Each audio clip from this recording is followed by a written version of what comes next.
might run into in the future. And people ask you questions. Just what is a resource-based economy? The decision-making system of the future government. Who makes the decisions and by what authority? And what if two architects disagree on the city design? What do you do? I'm going to try to explain that. Now, if I fail to do that, you have to let me know. If you don't do that, you won't learn. Okay? How do they decide how many passengers an airplane can carry? Does anybody have any idea? Somebody makes a decision that the airplane is going to carry 200 or 150 people. Do you know how they do that? By the wing area and the horsepower.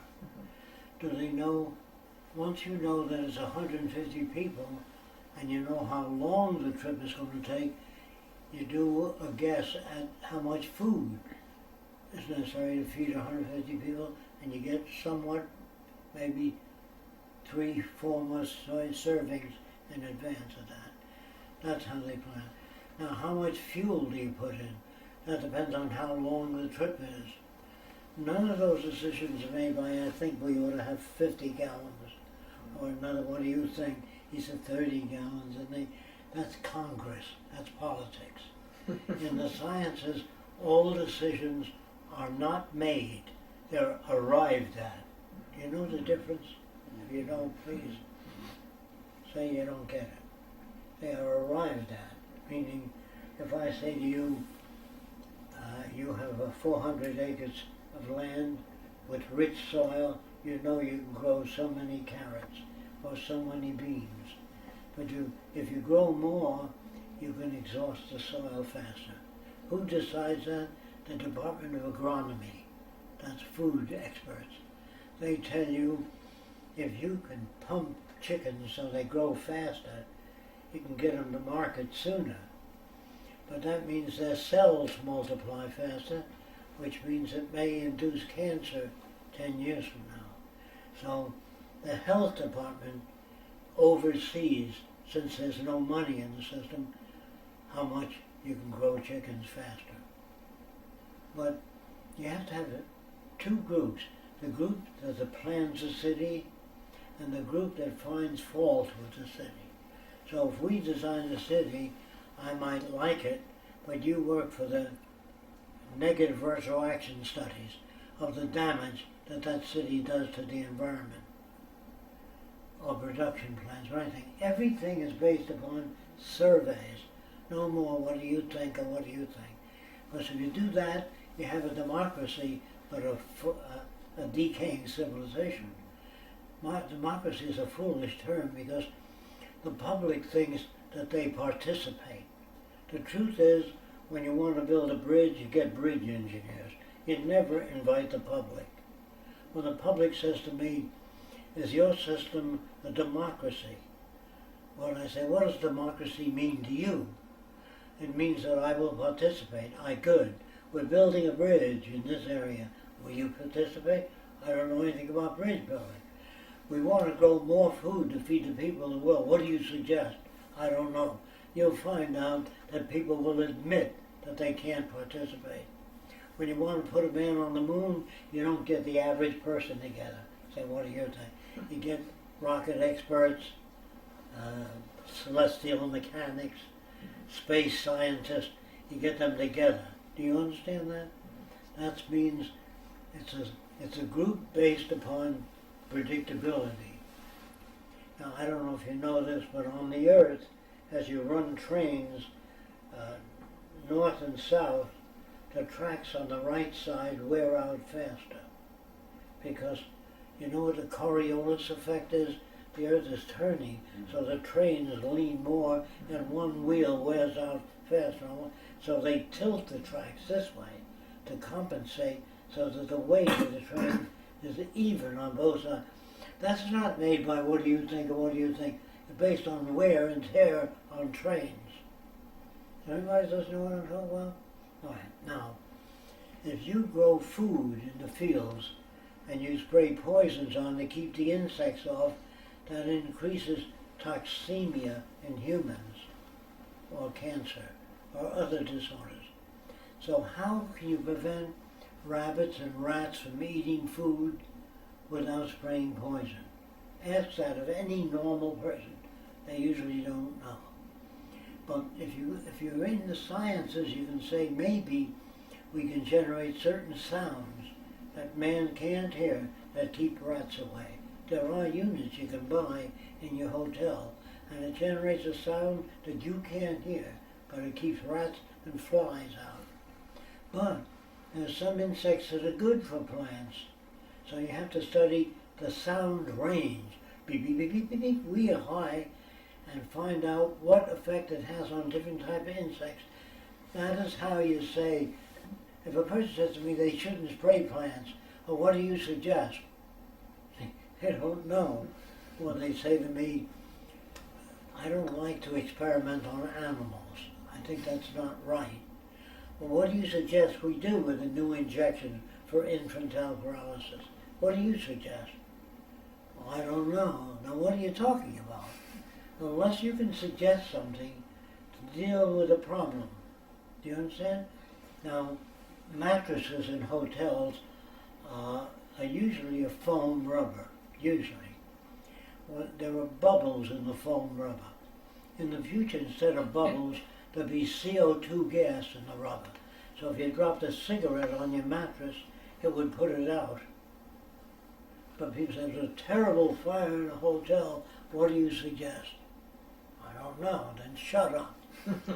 Go to work, try to find out what makes those things happen.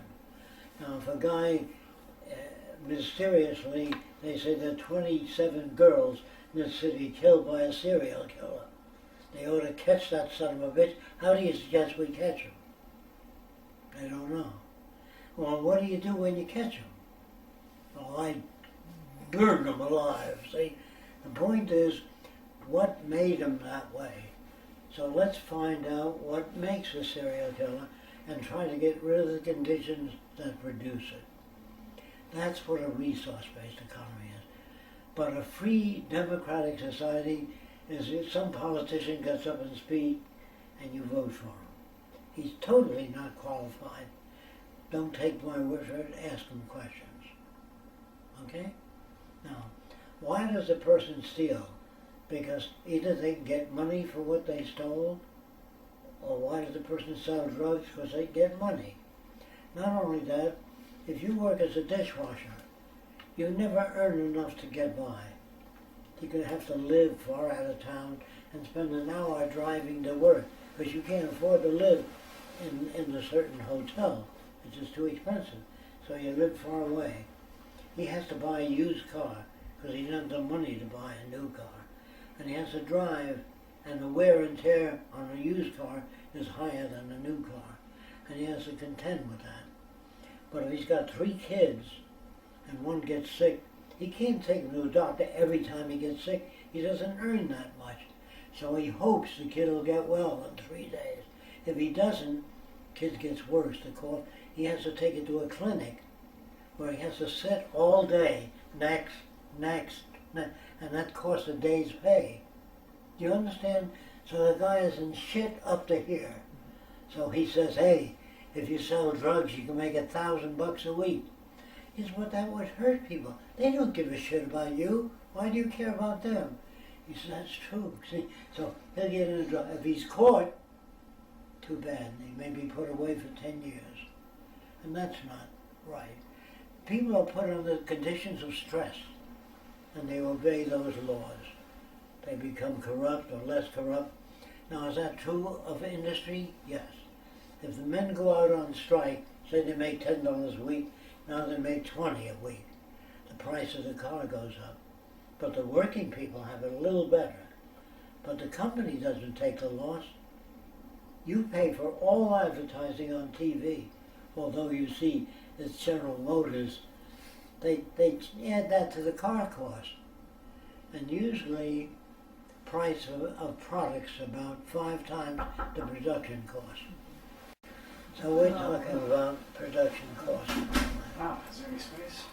So if a person works for any industry, say cigarettes, If the government is there to protect people, how come they sell cigarettes? Cigarettes always produce cancer. Maybe 20 years or 15 years, but it does produce lung cancer and heart conditions and high blood pressure and many others. Why does the government participate in cigarettes? Because they tax cigarettes and the government gets that money. That means that they don't care for people. Now let's say the government doesn't like another country. Suppose you live next door to a guy that annoys the hell out of you. He plays the saxophone real loud, you tell him to stop it, the kids can't sleep, I can't sleep, my wife can't sleep, and he doesn't stop it.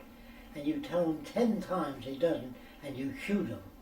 You get the electric chair or they hang you. If the government gets mad at another nation, it kills them. They're all murderers. Only killing one person is not too bad. But when the government gets mad, they'll bomb a whole nation flat. They're all murderers. The soldiers are considered defenders of the country. They are assassins for that country. Do you understand what I'm saying? Now, if another country invades your country, then you have to have an army to protect it. Otherwise, they'll take everything, all the resources. You have to protect your resources, so you have to maintain a certain amount of taxes to keep police and armies, navies, war tanks, battleships. The battleships catch them way out at sea, but if you can't afford battleships, you have a small standing army, and the guys can come in from the sea. So you're in trouble. So they signed an agreement with England, France, U.S. to protect them if U.S. needs your resources, oil, whatever it is. So all agreements signed by nations are made to protect all the nations. If you sign a treaty with another country that you won't do this or won't do that, if that doesn't serve your interests, your national interest, you will violate it. Now you can look that up. Most treaties are violated if they don't serve the interests of that nation. So nations have to be, you have to read Confessions of an Economic Hitman. Did anybody ever read that yet? U.S. sends people out to get them. They say, if you're a chief of a certain country, they say, we'd like you to go along with American policy. He said, well, let me think about it. They said, well, we'll deposit $50,000 in a Swiss bank for you. But if you don't go along with us, I can't tell you what will happen.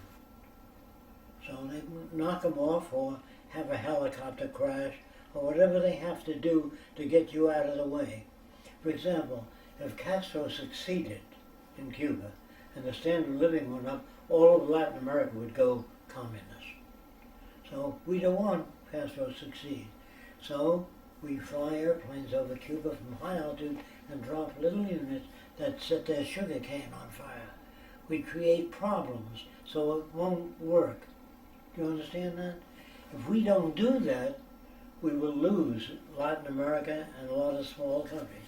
So when I say all nations are corrupt, they all want to survive. And if your country can support my country, we can survive. Now if you say to me, we grow a lot of cotton here, will America buy it? Yes, we'll buy all the cotton you can grow. But if you don't go along with it, we're not going to buy any cotton. And we'll even try to prevent other nations from selling you machines that process cotton. That's called withdrawal of efficiency. You know, they don't use those words. So we make it tough for people that don't sign agreements with us. But that's true for all countries. Now, to move from this country, from a money system to a resource-based economy, will not occur if people are working, have houses and cars, they're satisfied. And you can't afford to feel for every underprivileged person. You can feel for them, but if you support them and it keeps growing, there comes a time when you don't support them. There are too many of them. In New York, when the Depression happened, when the banks fell, normal people bought apples and were selling apples. They were selling pencils, cups, all kinds of things, hot coffee. Now it was 25 cents, you got a sandwich and a guy wore a tank around his neck with hot coffee. He turned the valve, he got coffee. And he got one sandwich, one cigarette sealed, and one piece of chocolate for 25 cents. That was a growing business at that time. Another growing business during the Depression in America was sign painting, selling out, going out of business, half price. So they survived. If you study what survived during the Depression, you can make it for a while. Do you understand? But if you're charitable, when you meet a guy and says, brother, can you spare a dime for a cup of coffee? You say, well, okay. When there's 20 people, you're less apt to do that. When 500 out of work, you say, tough shit, tough I'm a guy. Well, study a profession that'll get you going again. Well, during the Depression, there's only so much room for lawyers. I don't know if you know what lawyers did in New York during the Depression. They used to chase ambulances. You ever hear of that? To see if they get a guy that was injured, can I defend you against this corporation that ran into you, whatever happened. Lawyers be called ambulance chasers. You mean literally chase ambulances? What's that? You mean literally chase Yes. ambulances? I mean, I've heard the... Or if a guy was hurt, slipped in a department store, guy come over and says, I'm a lawyer, here's my card, we can sue the department store for slick tile floors. Whatever it is, lawyers make money on human misery in most instances. So, you say, well, what about patriotism? Patriotism is for suckers, country boys that want to travel, join the Navy and see the world. They used to write songs when I was a kid. I joined the Navy to see the world, and what did I see? I saw the Atlantic and the Pacific, but the Pacific wasn't terrific, and the Atlantic wasn't what it was cut out to be. That's the way the songs were at. And the American sailors used to go to China, mostly, and they'd buy a lot of stuff and give them coupons, cigar store coupons. You know what they are? Every time you buy a box of cigars, you save the coupons, and you send them in, and you get 2 cigars. So the Chinese didn't know the difference between $10 bill and a coupon. So they buy a lot of goods in China, and the Chinese hated the Navy. Can you understand that? Well, the Navy said, they're goddamn chinks, it doesn't make any difference. You understand? So when you begin to teach people that the other people don't count, they're goddamn chinks or slanty-eyed bastards, whatever name they call them, it's a device. All my movies as a kid showed Mexicans sleeping under a big hat in the sun. So Mexicans were always lazy. And blacks were always running away from ghosts. All our movies. And the Italians were all the gangsters. And the Irish were all drunk, alcoholics. Our movies ran that way. So when a guy came with an Irish dialect, you wouldn't hire him, because it looked bad. And so the Arabs were almost all alike. Have you ever been to an Arab country? Mm-hmm. Well, let me take it roughly what it's like. If you come in as a woman to say, you look like nice Chinese lady, for you I make special price. They said the same thing to everybody, that you look like nice American man, for you I make special price. That's the way they talk. And you say, oh, I'll take 2. And they think, boy, is he dumb. Because the Arabs come and says, how much you want for that? And the guy said, that was made by 10 blind men. It took 10 years to make that. That's all bullshit. And the guy says, how much you want? Always, how much you want? They don't get into discussion. Well, for you, I make $5 for you. And the guy says, I give you $2. $2? No, and they argue for hours. When that guy comes to America, he goes to Sears and Roebuck, and he faces away from the product and he says, how much you want for that? He faces away to show he's not that interested. The clerk doesn't even know. He picks it up and says, $8.95. I give you $2. Son of a bitch foreigner. There's nothing the matter with the guy. Where he comes from, that's normal to bargain for hours. Do you understand that? But we have attitudes about those people, because in America, Sears, big companies have established prices. But a small store, you can say, well, or if you buy a car, guy wants $800, well, you take 600. He says, how about 700? See? So it's all right. In the scarcity country, there's a lot of that, how much you want, and arguing. I'm not talking about good, bad, right or wrong. The scarcity country produces that. Do you understand that? So we're saying this, let's find out what makes humans behave as they do. And any behavior that's detrimental to the majority of people, we will find out what makes it happen and get rid of the conditions that make it. When I was a kid, I was sleeping in the Grand Central Station on a bench because my parents were evicted because they had about $200 to $300 in the bank and the banks failed. And everybody had money in the bank. When they failed, even the small banker committed suicide. They were jumping out of windows. I'm talking about America. I wasn't anyplace else. And so they felt they let down their families. They always wanted to earn enough to send their kids to college, and they felt they were failures. Now the same for criminals. If you were in a department store, ordinarily you won't steal. But if you got 4 kids and you're out of work, you might stick an extra back box of crackers in the bag, you know. And if you're caught, the first time the judge might let you go. But the second time, your kids are still hungry. So you look both ways and you put 2 boxes of crackers. When you're caught, they'll put you in jail for a year. That's 500 boxes of crackers it costs to keep you in jail. So I would say it's easier to give people crackers than put them in jail. Do you understand? Society is very stupid. They do that because jails are good business. They privatize them now. You know what? In America. So the longer the sentence, the more the privatized jails own. Is it? I would say that's essentially money that corrupts people. You can't sell drugs if you live in a land where drugs go all over the place. If orange trees grew all over the place, you couldn't sell oranges. Do you understand that? You can only sell things that are scarce. Have a seat. Okay. So, if you understand those things, conditions generate behavior. Now, I'm going to talk about America. If a bunch of Orientals come to America and they work for half the price, the American worker is displaced. So the goddamn foreigners are coming in taking over everything. It isn't the goddamn foreigners. Industry wants to maintain the competitive edge. And by hiring Orientals or Mexicans, they work for less money. That's why the Americans beat up Mexicans. It's all economics. Do you understand that, or you have trouble with that? Okay.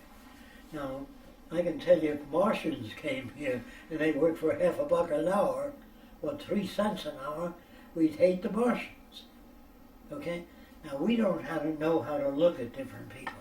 Because movies, when I was a kid, there was always movies on the Tang Wars, the Chinese fighting each other in Chinatown. And all the Chinese, since they had slanted eyes, they looked like they were suspicious to us. So we call slanty-eyed, sneaky bastards.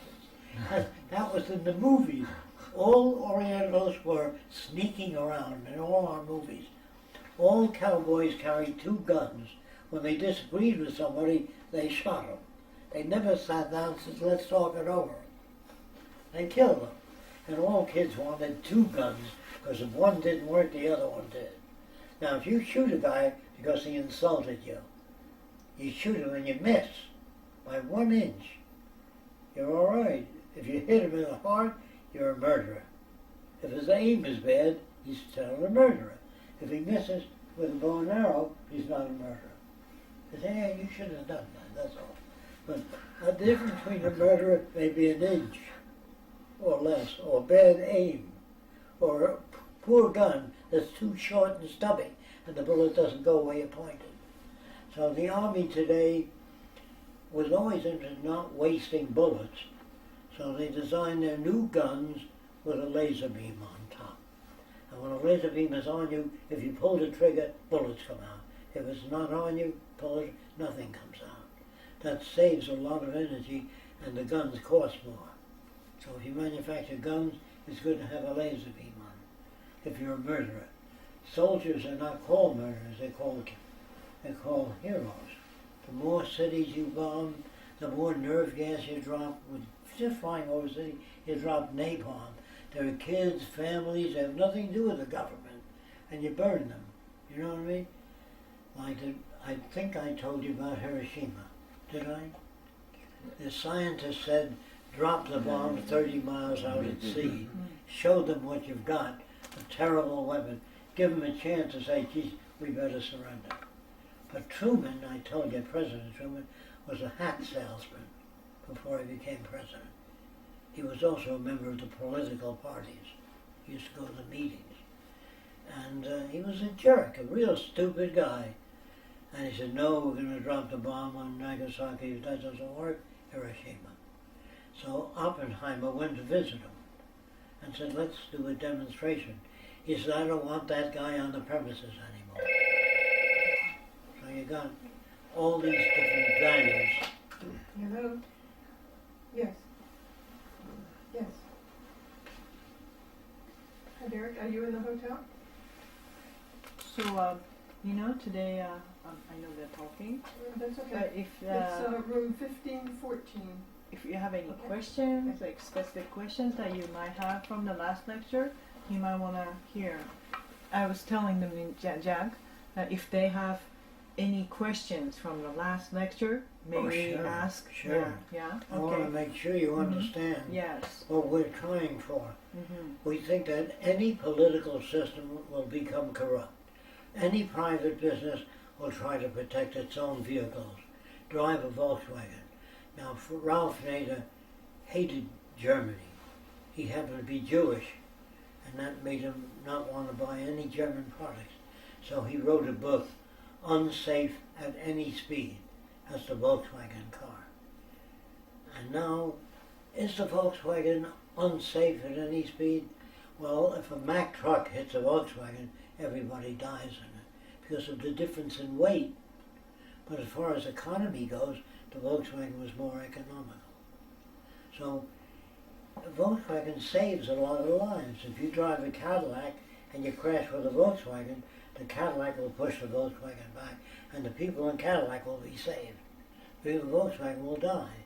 So the Volkswagen saves a lot of lives too. But Ralph Nader, being Jewish and disliking Germany, he slanted his writing. It was a bestseller, by the way. I just want to know, people tend to slant their writing. So was Henry Ford was anti-Jewish. He used to write articles against the Jews all the time. So the Jews asked him to stop doing that. Hi, how are you?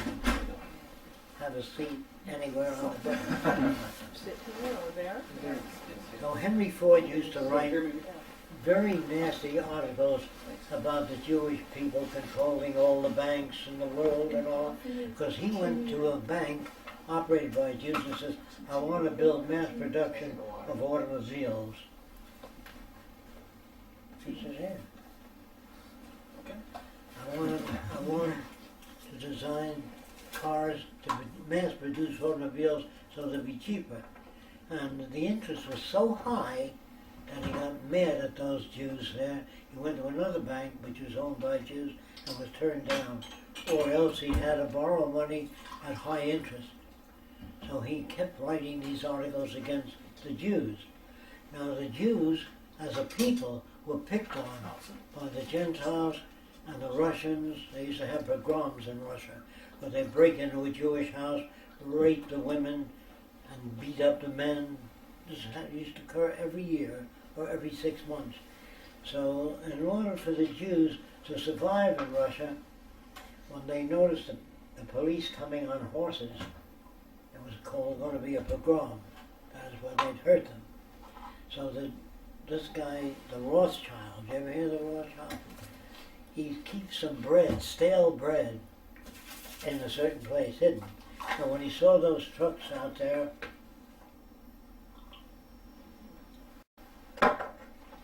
he'd give the stale bread to his kids and say, stop fighting over it. So when they came and they saw the kids fighting over stale bread. And there's nothing here, and they leave. So the Jews became good, clever at that type of thing, because they could not survive unless they did that. Can you understand that? Okay. I was addressing a bunch of Afro-Americans on the future, and I was telling them that in the future there'll be a moneyless society. This black guy said, I already live in a moneyless society. I don't have any money. So you can understand that the environment you grow up in shapes your behavior to a large extent. If you don't understand that, I don't think any unless you guys are loaded, stop at a certain place and buy the most expensive watch. You buy the watch you can afford. So your taste and your judgment, very few people think of taking a world cruise because it would cost so much. They don't even entertain the idea. If you work in a factory, you don't even think of taking your family out on a world cruise. But if you're successful in business, you might. So a democracy is no good unless people can act on their beliefs. They can't. I try to tell people what a true democracy would be. I don't know if you caught that at the session. The president would criticize a country for 1 hour or an hour and a half. Then when he got through, we would invite the prime minister of that country on there to give his point of view. Then we invite the prime minister of Sweden. He says, they're both full of shit. This is how I see it. That's a democracy. Instead of just religion on Sunday, you have the world's religions presented on different stations, and non-religions, and atheism, agnosticism, all points of view, Buddhism, Zen, everything on the air. It's up to the audience. That's a democracy. I've never seen that anywhere. Evidence. Just like a person says, Jesus was wonderful. He was kind to the poor. He prevented people from stoning a girl that had sex before marriage. They'd stone her to death. And Jesus said, he who is without sin, let him cast the first stone. Well, nobody to it. Because he said a lot of good things, but he did not know how to prevent things. You know, if people don't have food to eat, they steal food. You understand? Or they steal food first, if things are very bad, for their kids, usually. So I'm telling you, the way anybody behaves has to do with their upbringing. If you're brought up by a pastor in the black community, and he's a nice guy, the church becomes a pleasant place for you to go to. But if this guy says, we don't have too much of a congregation today, you say, well, there's the Depression. They can't give 10% of their income to the church. Well, during the Depression, many ministers in America joined the Communist Party, the Socialist Party, the Technocracy, all the divergent groups, because they couldn't support the church. And the Technocracy talked about giving all people a piece of the pie. So I joined Technocracy. Did I ever describe that to you? But I joined after the first lecture. The guy said, we want an energy society and divide that energy amongst people. And I thought that was great compared to anything else I heard. So I joined. But I noticed there were no blacks. So I said to Scott, who was the chief engineer, how come there's no blacks? And he said, the blacks, let them start their own community. And on the application I noticed it said race. And that has nothing to do with anything. And I didn't like that. I then noticed about a week later there were no Orientals. I said, how come there's no Orientals? He said, the Oriental mind can't grasp technology. Because when I was a kid, they wore pigtails and a little black hat and the hands in the sleeves and black suits with buttons. They all walked around and always did that. They all looked alike. And Scott took that and said, the Oriental mind can't grasp technology. Today they lead the world in robotics. I argued with him. I tried to turn him around. I could not. So I resigned from Technocracy because there were no blacks and no Orientals. Do you understand what I'm saying? Okay. Now, was it bad? Yes. A lot of technocrats got mad at me. And they think that I'm a technocrat. Some people think I'm a communist. Some people think I'm a fascist. When people confront you with, you want to give everybody something for nothing. When we're born on this earth, we got the whole earth for nothing years ago. And then this guy with his little tribe invaded your tribe that was smaller and took your land away and your women and your food. And that's what a nation is. A nation is a bunch of thieves, better equipped than other thieves. And they take things, resources, or whatever the hell it is. And the more primitive a country, the easier it is to take their resources. When we go to an undeveloped country, we say we'll develop your oil and all that if you give it to us for 50 cents or 20 cents a gallon. They sign that agreement. Well, a primitive country can't develop oil pumping systems. They don't know how. So every country that we or France or England invaded, they used their people in the first group of the army. In other words, when they got mad in another country, they sent the Indians from India to go ahead and beat the hell out of the other guy. We use minorities in America to invade islands. Blacks, Filipinos that are born in America, we use them. First shift on the boat, get off and defend the countries. Then when we get to the South Pacific Islands, we said the Chinese and the Japs are coming over to take your land away from you, and your islands and your houses and your women. And they showed them how to use machine guns, primitives. I'm talking about Polynesians. So when the Polynesians saw the Chinese or Japanese coming, they shot them. It made no difference because they were told a lie. And that's what all soldiers are told. The German soldiers say all Americans are good for is Coca-Cola and cigarettes. That's all I know. And so they looked at Americans and said Coca-Cola and cigarettes. That's why they spoke. And so when Germans read about the Russians putting a Sputnik up there in space, the Germans would say, how can you see what the Russians say they've launched out into space? That's all Russian lies and propaganda. That's what they spoke. They laughed. And we always did that with any country that seemed to advance. And some people today in America believe that we haven't landed on the moon. But if you can go to Cape, you can see the rocket take off. I've seen it come over Venus many times. And you see the astronauts, you see the rocket blasting off, vibrating the air all around. So it's easy to check out. Now, if you still have questions about the Venus project, what if two people want to do the same thing? How do we decide that? So ask me questions now. Because this is, when you leave here, people will ask you questions. Nobody makes decisions, they arrive at them. So everybody doesn't know what that means? They test things based on, if you grow carrots in certain soils, it doesn't produce. And other soils it does. Sugar cane in the south, certain temperature, it produces sugar cane.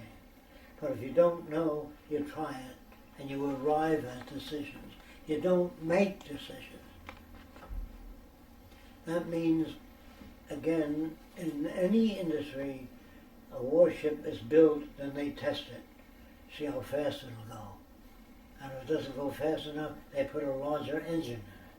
How fast does it have to go? Faster than the enemy ship, but not 10 times as fast. Do you know what I mean? But when the enemy comes out with a ship that's faster than an American ship, they bring them all back and put in larger engines. The Army does that, but not with people. Whether unemployed, hungry, deprivation, they don't. They don't send poor kids to college, although there are a few colleges for the poor, but not enough. And the poor kid can't afford to go to college, has to work. Even if it's free, he still needs money, so he works. And when a black guy got a job, if he was trained as an architect, they'd have him clean out the toilets. Do you understand? They used to discriminate on the jobs. They still do. I want you to understand why they do it. Are they bad? No, they're brought up with patriotism. That's the worst thing you can do. This is where Einstein said patriotism is a disease.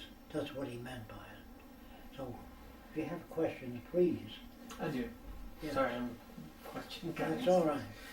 I've had a number of conversations about if you build a city and people live there, what that will have in terms of a social impact Okay. on society. And one kind of, I guess, the most fun topic All right. in that was the likely disappearance of marriage. You know, because I'm gonna when tell you what effect it'll have. okay, I think I know what you want okay, to know. First of all, no one can move into a new city any more than anyone can get on an aircraft carrier without training and signaling. The airplanes don't land, the deck is bombed. They don't let any sailor without being oriented to an aircraft carrier. In our cities of the future, you go to school and learn about the way that city operates. You go to an access center, you don't fill out any forms, you can access a TV set or anything you want. Why? Because that makes you brighter. And the brighter people are, the richer the society. So people don't move into the city without the word, I hate to use that word, orientation. Don't let that scare you. Orientation only means this is how the city works. If you want water, you go here. If you want television, you go there. The city has no sales, there's no objects no for sale, there's no cigarettes available, there's no junk food available. So if you come into that city and somebody of the old days gives you $500, he can't spend it anywhere. He can't pay you off. So today, if you want to become an airline pilot, they don't take anybody that's suicidal and give him a job as an airline pilot. They do a survey of his background. Then they put him in a dummy plane, see if he can move the controls. Then they put him in a real plane and say, there's fire in the first engine, what do you do? He says, I bank so the fire will burn that way, not against the plane. They teach them every trick they know. But you just don't get in an airplane and become an airline pilot. They put you on an ocean line. You want to be a captain of a ship? They say, what do you do if fire breaks out? You stay with the ship and make sure that the men lower the lifeboats and women and children first, whatever it is that a captain's trained to do. So when people say to me, how do you know people will behave? Well, if on an aircraft carrier, they have as much as 4,000 to 5,000 people, and they all seem to behave in an appropriate way. And if a plane crashes on the deck, they don't leave. They stay there with fire extinguishers. And if it's full of bombs, they get blasted off the deck. They're brought up to defend that land, that aircraft carrier. Well, in the future, everybody you meet will be a person that makes contributions to the world. You either be a doctor, an engineer, a surveyor, food producer, but you won't be a salesman. I got just the car you're looking for. None of that anymore. No more catering to you to get you to buy something. Now, if you got 500 houses on the block, you might have 500 lawnmowers, which is good for the lawnmower business. In a sane society, you have 100 lawnmowers that take care of that whole area. You don't need to buy 500 lawnmowers. Each guy got his own lawnmower. Each person has his own car. What you need is cars in the community center. When you need it, you get in. I don't know if you understand that, but in the Air Force, a guy picks up the phone, he says, this is Captain Hendricks. I'm going to LA in the morning. I'd like the plane on the runway with the prop spinning full of fuel. You only have to say that once. And when he gets there in the morning, that plane is sitting there, and some of the planes are nearly 100,000, 500,000, and $1 million to build. And he gets in that plane, and the guy provides a ladder, takes care of the fuel, makes sure everything is running all right. And when he lands in California, he just gets out. They wheel it into the hangar and update it. Update everything on that plane, service it, so the propeller hums nicely. So everything is kept in key shape. So when you have an automobile in the future, in the early stages, when automobiles were used, you use your car and it'll signal to you and say it's going in for inspection, because it has a tendency to race the engine. And it may be a valve job. And the car will go in and plug itself in electrically. and the valves will be removed automatically. So your car will take care of itself. And a lot of people don't understand that. So how can a car take care of itself? Chris was asking about marriage in the future. Well, people will live together because they can relate. If they can't relate, they leave. They don't pay a lawyer $3,000 to effect a separation. And the wife doesn't say, I want the car, the house, and the kids. Right. You understand? Because she has access to finances, house, everything. She doesn't depend on you. Right. So if we succeed in getting a Venus Project, say in America, the divorce rate will go way up right away. It's not that people don't like being married. They're trapped. If you got 3 kids and your old man earns 10 times as much as you do, you're going to say, well, you know, I just can't go out with the 3 kids. How am I going to live? So the reason the divorce rate goes up, I'd say that maybe as much as 70% of married people don't agree. They live together sometimes in hatred. And so that isn't good for people. But that's not only And then the because guy with the white collar that pronounces you man and wife, he has no right to do that. In the Bible it says a couple joined by God cannot be put asunder. That is, if people really love each other and you tell them not to see each other, they're going to see each other. The guy with the white collar can't guarantee that. People do what they have to do. If you don't like your wife, if she's a once a monther and you're a twice a nighter, she's going to say, I don't want to live with you. And that happens in the real world. There are no good or bad people. There are people with different preferences.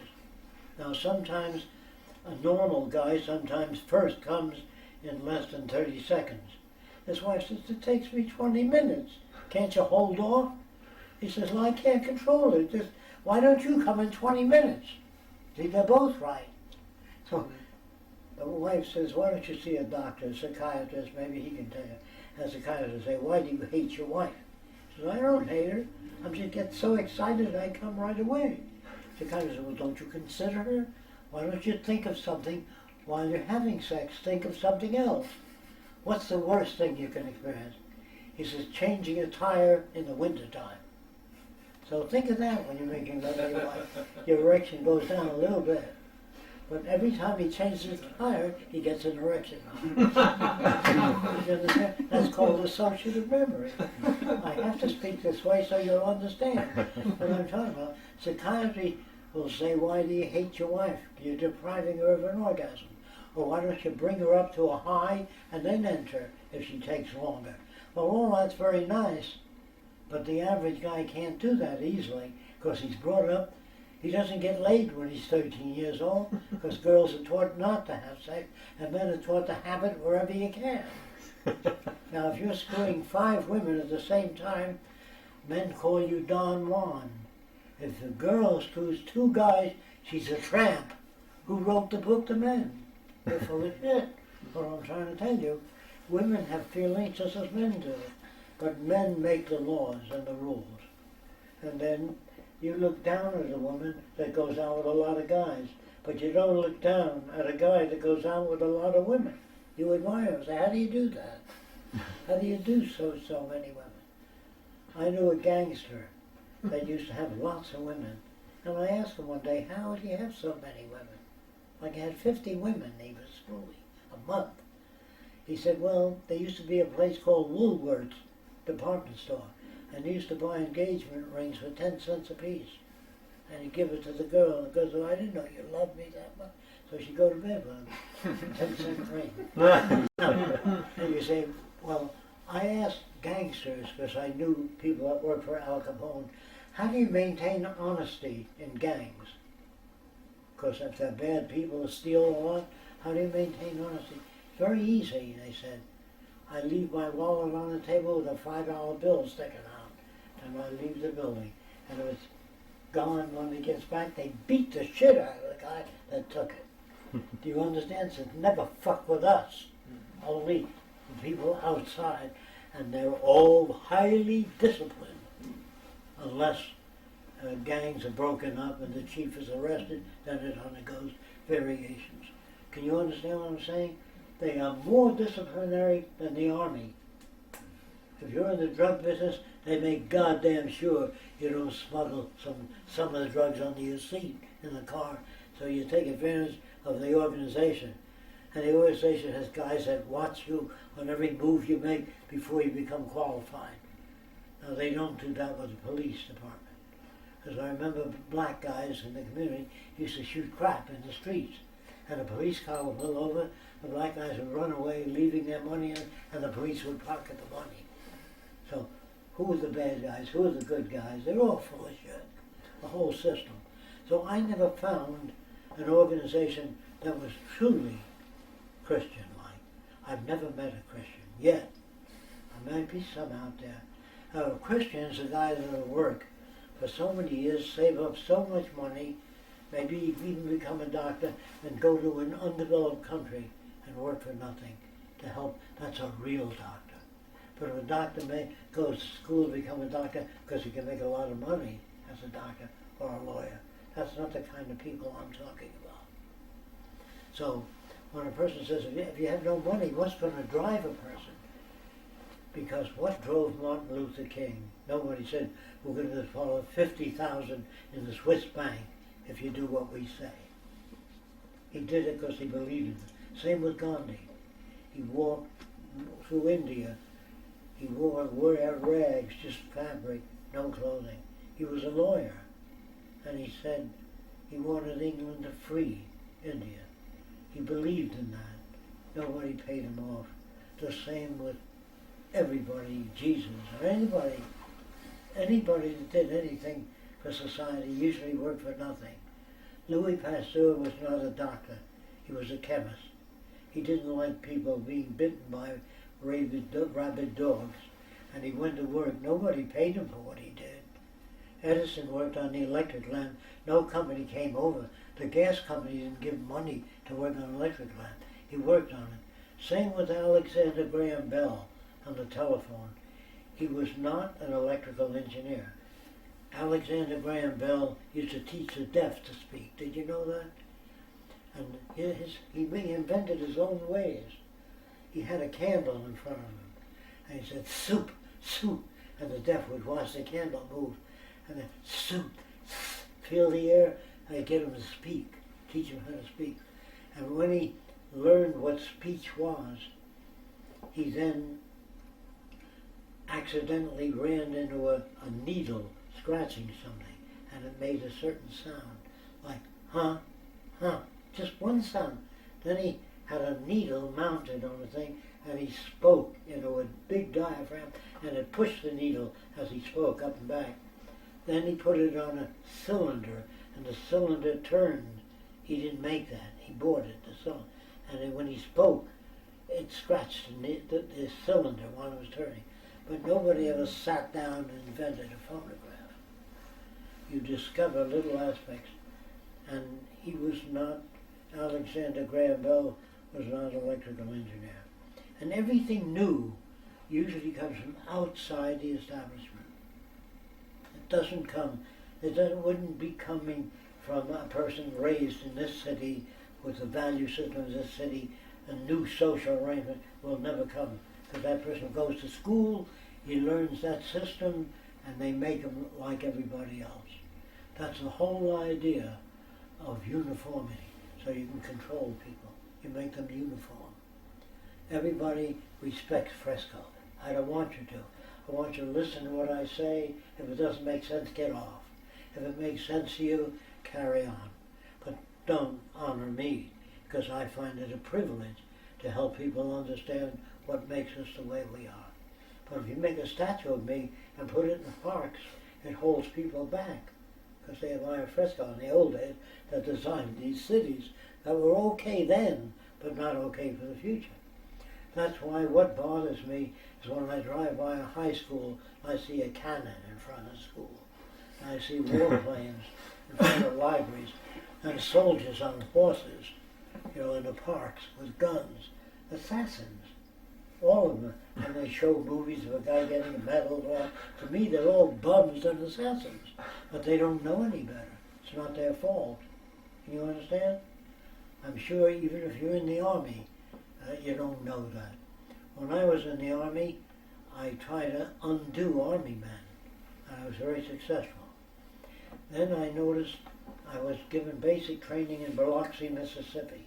That's the asshole of the world. And I missed the target by 3 feet because I didn't want to go overseas. I had a lot to do socially.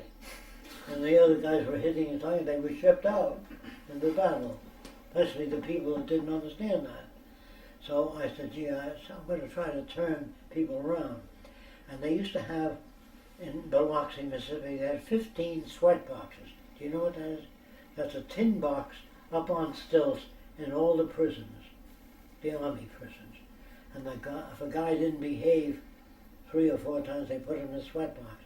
It was so hot in the sun that the guy would bang on it and said, I'm going crazy, let me out.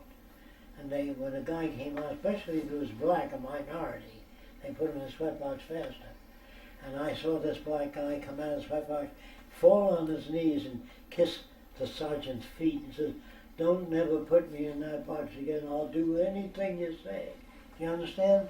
Torment and torture and prejudice. So I went to see the Catholic priest in the Army. And I said, Father, will you follow me? He said, sure, Sergeant. I was a private.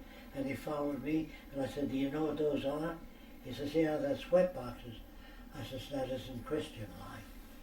So he said, I don't want to get involved with the military police. And he went back. Then I took a Lutheran priest and brought him out there, and a rabbi. I don't want to get involved with the military police. They were not Christians. They were phonies as far as I'm concerned. They would have protested torment, torture, and even the war. Because in the Bible it says thou shalt not kill. It doesn't say Wednesdays and Saturdays, it's okay. It says thou shalt not kill. And so Christians to me became opportunists and they fell in line with their country. In Italy they blessed the war tanks, the Catholics. And in America they blessed the American war tanks with holy water. You ever see that? So to me they don't know what the hell they are. They're phonies. A phony is a person that says, I believe one thing and doesn't matter. Okay? So the society I'm talking about, we have no government. If you have access to anything you need, what do you need a government for? But you do have planners that plan highways, transportation, and how do they plan transportation? A senator once called me and said, Fresco, I didn't realize you're going to work on a highway project. Can you bring the highway a little closer in that direction and then turn off? I said, why? He says, I have 200 acres in that area. And if the highway goes over that way, it increases the value of the acreage. Do you understand what I'm saying? The money system is not good. Even if you got 100 people in government, if 4 are corrupt, that hurts the government. Now, corrupt meaning they take a lot of money for themselves, for their own cause.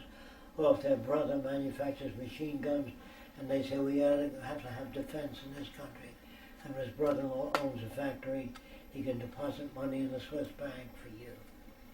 So I'm afraid of the money system. I don't understand when people come over to me and they say, I got just the house you're looking for. Are they doing it for money? Are they trying to help me? Or when a doctor says you need chemotherapy for 3 months, you know, cancer earns a lot of money for hospitals. Used to, when I was a kid, a doctor would come to your house for $3 and he'd ask, how's the family, and get to know you.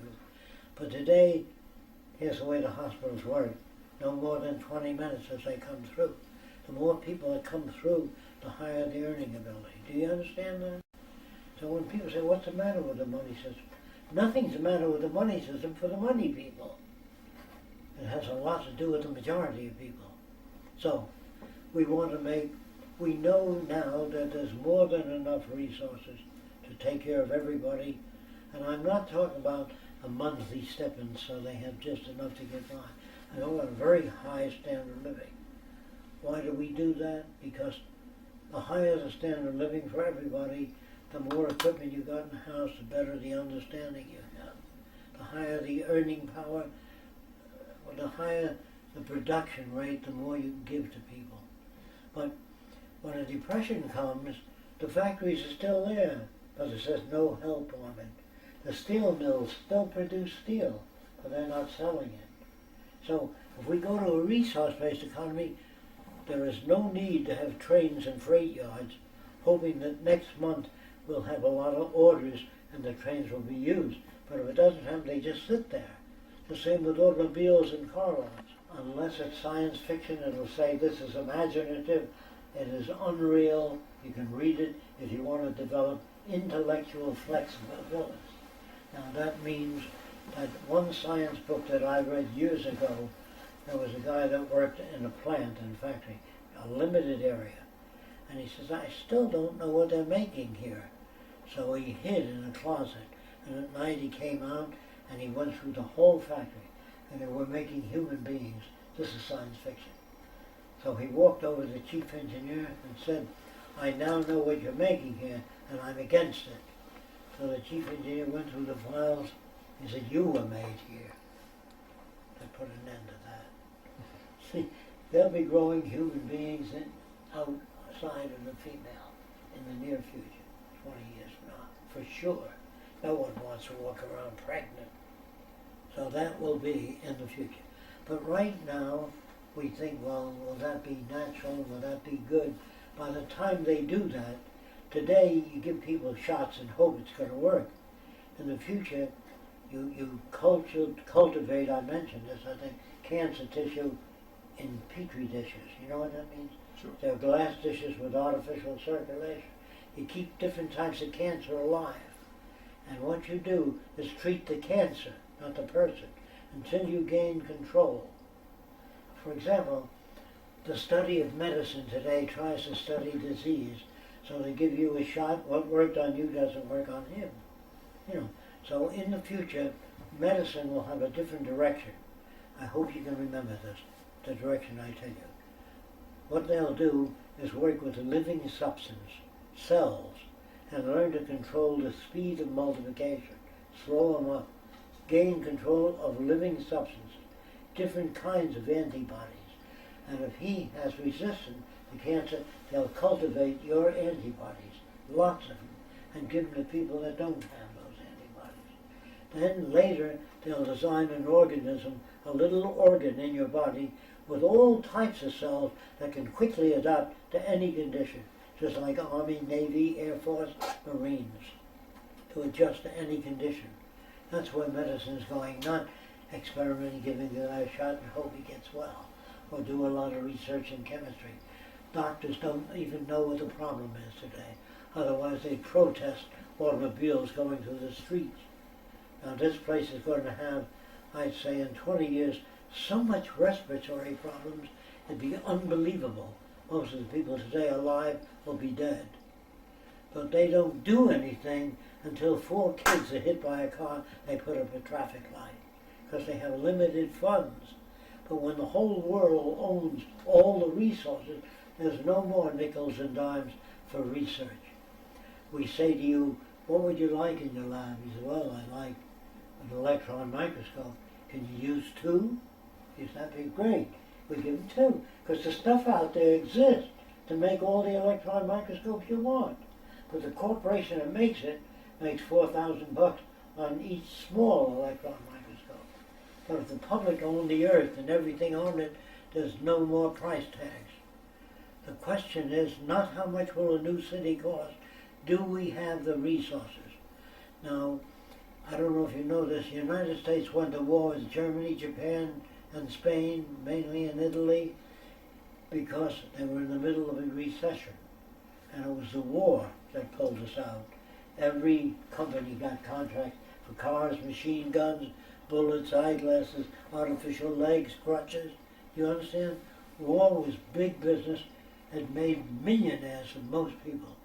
And if we didn't get into World War II, the country would have gone socialist or communist. So I would say that it is conditions that exist that reduces where the public will be. As long as the public's working, has jobs, they don't concern themselves with social conditions. But if you're married and your wife gets a cancer, breast cancer, if she lives, say, 5 years, you'd be broke. no matter how much money you got. There's no security. So the Army thinks there is security, so they build an Air Force, and they build computerized systems, and they build submarines which cost over $1 billion apiece. But the United States now has sonar all over the world, under the water of all the world's oceans, so we know where every Russian submarine is. We know exactly where they're at. So they think that's good. But if China knows where the hell it's going, it will invest in computer detection systems and jamming systems. Because all military systems today depend on computers. So if you learn to jam them, you can knock out the Navy, the Air Force, aircraft carriers, and you don't have to build 1,000 airplanes a month. Do you understand? But the trouble with nuclear war, it'll be over in 3 days. You don't get a chance to make any money out of it. Whereas ordinary war might go on for 10 years. There's a hell of a lot of money in new machine guns, and every year you have to replace stuff. But you don't with cars. You don't pull all the cars in and put sensors on them so they can't hit each other. Nobody gives a shit about you. But in military systems, they do. So do you understand? When I say that nations are inherently corrupt, I mean the nature of the operation. Now, if you got to the South Seas years ago, I don't know about today. They were very corrupt. They had a resource-based economy. But I don't know if I've answered your question. I may not have. To a degree, but I mean, like, so what you're so Children are what I'm raised trying, so they're basically all children will be raised. They're basically these scientists. to understand the earth. Right. There is no other profession. Let me say, if you become an auto mechanic, you study the science of power transmission. If you become an electrical, you have to study that. Everything you have in the world today is technical. Your watch is technical. But if a guy is a businessman, he gives you the business. He doesn't do anything for society. If a guy stands behind the counter all day, say he sells watches, what can I do for you? What can I show you? He doesn't do anything. It's the Swiss that make the watch, the Swiss engineers. So everything you have that I know is technical. Your eyeglasses, your false teeth, your jock strap, your shoes are all made part of technology. Now, I don't know what politicians can do. I just don't know what they do. I don't know what a businessman does. I don't know what an investment broker does. If he invests in certain, he studies the stock market and growth curves. And he talks to a lot of people. They say, yes, the new cameras don't have film, and they're going to sell, so invest in them. He doesn't know what to do. He has technical advisors that say, what should I invest in? What computer company? Which one? Apple. Apple keeps at the forefront of technology. But if a new computer comes up with a chip 1/4 the size, 10 times as fast as Apple, Apple can't sell their stuff, their production machinery, because it's designed for certain types of chips. But here's what Apple can do. It can buy your company or buy your patents and not produce it until 3 years from now. Can I throw in something? Yes. Okay. In line with what you got. Oh, okay. So, can we, for my question, That's all right. can we completely set aside our current circumstance and only think within the frame of resource-based economy? Sure. A Venus Project type city, right? Okay. Completely transition. no Okay. commentary on Right, very what's good. happening today. Yeah. Okay. So in the Venus Project Yeah. city, you have a situation where this city wants to connect to this city They're all via connected. via the high-speed maglev Okay. train. Yes. It's not connected yet. Yes. Okay. Yes. You're short 10 physicists. In order to do that, here you need these people I with can answer this your question. technical. It takes 7,000 technicians a day to operate everything on Earth. Mhm. So we have more than enough. Okay. We already did that survey. So Do we yeah. have, for example, if you have Sure. today 50 or 100 aeronautical engineers, they can design all the airplanes you need. It doesn't take million engineers, or it doesn't take, today it may take 3,000 people in an automobile factory. But the automobile factories that I know of today lift up the car automatically. They carry a whole frame car up on the ceiling, and when it comes down, the machine puts the wheels on, and there's less people there. There's a supervisor that watches the instruments, but they can put a machine there later to watch the instruments, scan it. But right now, if you go to a supermarket, you'll see certain counters where you run a card by, and there's no cashier adding up your product. They go by a counter automatically, and you put your card through it. Well, that means, like there used to be thousands of women operated elevators. Today, I don't see any women in elevators. I don't see, in any modern factory, I don't know if you ever watch a Coke factory, there's a million nipples that fill the Coke bottles as they go by. No human can do that fast. Even if you wanted to, you could grab a bucket and pour it in each Coke bottle. You can't do it. Then the Coke bottles are stacked, sealed, and shipped by people. That's only until they standardize packaging, meaning unfortunately supermarkets today have packaging and all the packages are different sizes. That makes it difficult. And then when you get through unpacking, the packaging is a nuisance. You have to take it out and dump it. All the packaging in a resource-based economy will be soil nutrients that dissolve in 2 years and add to the soil. So all packaging in the future has to be recycled. You understand what I'm saying? Now, if you take that bottle there, if you put hot stuff in it, it outgasses into the stuff. Some plastic materials are poisonous. Eventually, not right away. 20 years drinking from polyethylene bottle will hurt you. I just read an article in today's paper, I got it there, that many people in a certain part of this area are suffering from mercury. They're loaded with mercury. The fish, you can't keep dumping things into the ocean without the fish becoming poisoned. And everybody on Earth, including the polar bears, have toxic materials in their body. All of them. No. What does that mean for the future? I don't know. The toughest job for the Venus Project is cleaning up this mess made by the monetary system. Why do they dump stuff in the ocean? Because you hear of oil spills, and that makes a headline. Oil spill, damage the shores of a certain area. But this is what the public doesn't know, that all ships clean their bilge out. You know, the bilge at the bottom of the ship of oil or, and there's much more pollution from that than all the oil spills around. Did you know that? Just a normal right to dump that. So nations have worked out a system that 15 or 12 miles out from your land is your fishing grounds. I don't know if you know that. There are agreements, marine agreements, that you can't fish in waters off the Philippines, because that belongs to the Philippines.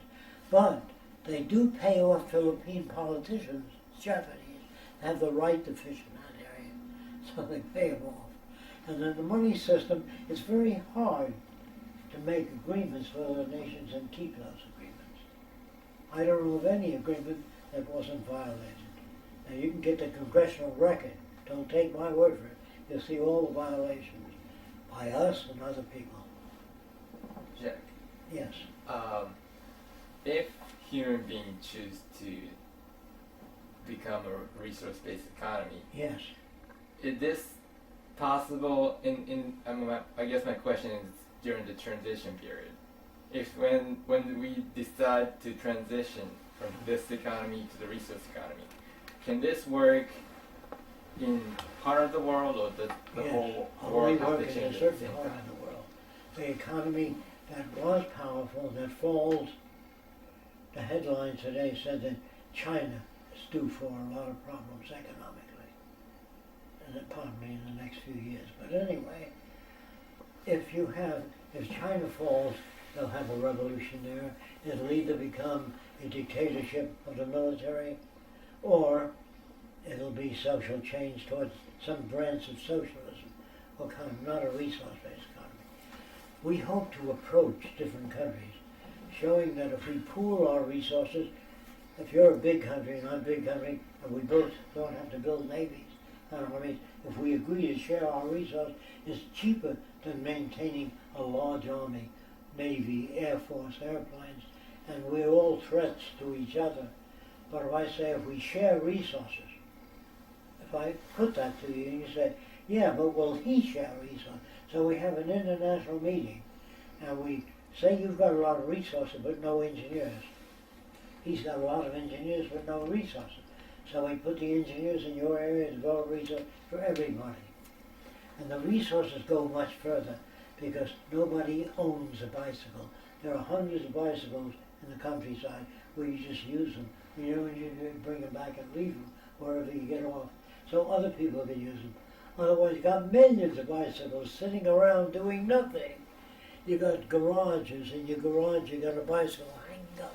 You got a lathe or a drill press or a lawnmower, which isn't used every day by you, and the guy next door has the same shit. If we use a resource-based economy, we'd make more things available to people, because you don't own anything, if you know what that means. You can access it at the resource center.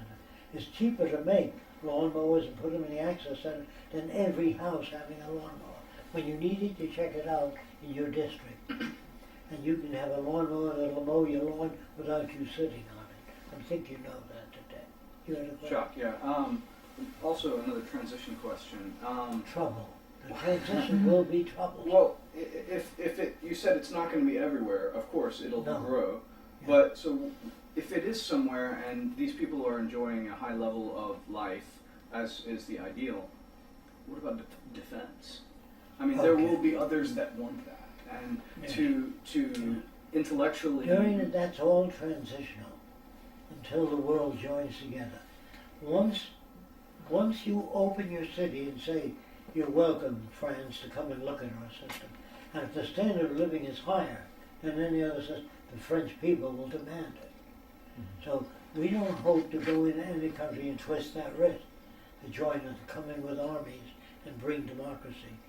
You are welcome to come and visit any of our cities. You'll see the sense of it very quickly. And you'd have to be super primitive tribes of the Amazon that you wouldn't want to join us. Now I can tell you this about tribes up the Amazon. They still build rafts the same way they did 1,000 years ago. No change, because there's no need for change. The animals were there, the food was there, they're growing on trees. The shark was the same for billions of years, not much change. Because the ocean used to be a constant environment, you know what I mean? But when people live up north or in the tropics, you can't put a fish in your hut and leave it there for 2 days. It spoils. But if a guy lives in an area with a lot of salt and he happened to put it on a salt pan and the fish lasts 6 days, and they used to use salt, salting foods. Then they use peppers and things like that to preserve food. So if you live in an area where there's climatic change, it gets hot, it gets cold, you got to skin animals, develop clothing, then you develop a heater. Do you know what I mean? If conditions are fairly constant, like the South Pacific, you don't need clothes. And fruit and coconuts grow on trees, and the ocean's full of fish. There's not much social evolution because the conditions there do not generate need for change. But if you people that live up north had to make boats with thicker hulls for the ice, you know, they had to invent things. In other words, during the war there's a lot of inventions, destructive inventions. You know, now today in electronics there's a lot of inventions. So the Japanese say that the life of in a store today is 6 months of electronic equipment, and then something new comes out. And the nation that doesn't change its stuff, updates fast, I will have no doubt that if Japan continues the way they're continuing, they will control high tech in the future. They're moving faster than other nations. Is it because they're Japanese? No. Because they're in a competitive world, and they realize the Americans would like to invent something new, then they'd like to run it for 4 or 5 years to amortize the investment. If you put in $20 million to make a certain type of computer, you don't want to change it every year. You want to let it run as long as it can. But there are other countries, and some countries, like China, will take the cell phone and copy it. Why should they fight? Why should they buy patents? They don't have to. So they'll copy whatever, and China will pass nations that sell cell phones. Do you understand that? Yes. Let's say a certain area or country, everybody agrees to move to a resource-based economy. Let's say they all agree today.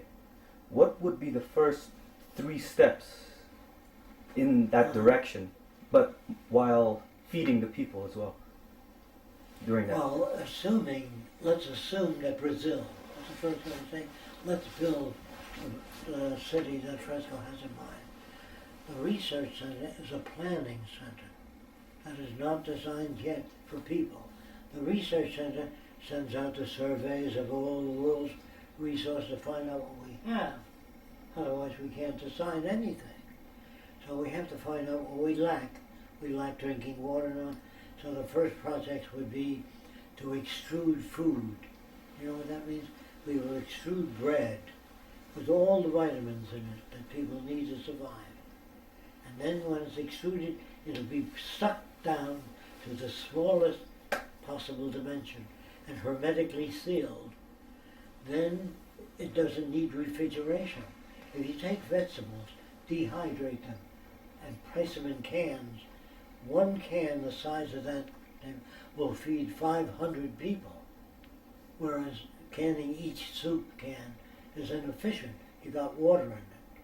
But if you dehydrate food and study its effect on animal health, and then dehydrate, you can store billions of tons of food dehydrated. So the first thing will be studies at the planning center in dehydration, food, nutrition, because those are the things needed first. We want to feed people that are starving during the transition. And we will do the planning first and tell people why they can't live in these cities, the planner. Then the planners will plan the next city and the third city. Say Argentina wants to build it. Say Russia wants to build 2 of them and try them out. They are welcome to come to our cities and learn about it, live there, see if they like it. And if they do like it, which I think they will, because there's no restrictions, very little restrictions, they can't hurt another person. If you do that, you're sent in for corrective behavior. But when we say correctional institute, it does nothing for criminals. You know what I mean? They call them correctional centers. They don't correct criminals. Ours do. The reason we do, because we know that a criminal is made by culture. You're not necessarily a bad guy. A criminal may even help an old lady across the street. What I don't like about that is a criminal doesn't say, gee, what do I do now that she got across the street? How does she live? Where does she live? How does she go shopping when she becomes decrepit and can hardly walk? There are a lot of older people in the future will be assigned jobs in old folks' homes or children's centers because they like to be with children or work with animals. But you will pick what you want to do. But most people in the future will be multidisciplinarians, so they can work in any area. And any area they work in will help people. No, I don't know if I answered your question. No, I guess that answered my question. Another point is, will there still be money to a certain extent during the transition? Yeah, there'll be trouble in the money areas. And there'll be prisons in the money areas. And when things get bad, there'll be more prisons, and more prisons cost money. And they'll be letting the prisoners out because they can't afford it. And decreasing the size of the armies and navies because they have to tax people to maintain soldiers. You understand that? So a country that is overtaxed cuts down on armies, but they work on missiles because the army would invade an area, but it costs too much to pay each soldier, so they do guided missiles. So the missiles are guided by one man will guide a machine that launches 50 missiles. You understand what I mean? A soldier with a machine gun today, in the old days when it had a revolution in Russia, some soldiers had rifles, one bullet at a time. And the public came with their bats and roots and fought with rakes and shovels. The revolution was possible. Now one soldier with a laser machine gun can hold off 1,000 people. So it's going to be tougher, the transition, because they will use soldiers to try to check. And I'm talking about the minorities are going to be the first to rise up. And when the minorities get angry, they really don't know what to do. When the Afro-Americans were mistreated in L.A., and people got mad when they mistreated a black or shot a guy for no reason at all. They threw Molotov cocktails in dry goods stores, shopping centers. That's the wrong thing to do. What they should have done is the transmission lines that transmit high voltage, just break one of the legs. If it falls over, all electricity goes off from LA to San Francisco. They don't know what to do. The blacks get angry, they'll throw a fucking Molotov cocktail in any store. And that's not what you do. The blacks don't know how to be revolutionary. Now what you do if you really want to be revolutionary, you buy gasoline trucks or you rent them. And you pump out all the gasoline, put nerve gas in it. And every time there's a Ku Klux Klan meeting at the Shrine Auditorium, you put it in the ventilating system. You understand what I'm saying? They don't fight that way. They don't know how. And so the downtrodden don't know how to be revolutionary in a revolutionary age. I think you need to visit your correctional Well, facility. I'm not advocating it. I'm just telling you, I would rather educate people to a resource-based economy than kill people. I understand revolution. I understand why it occurs. Am I mad at them? I'm not mad at anybody.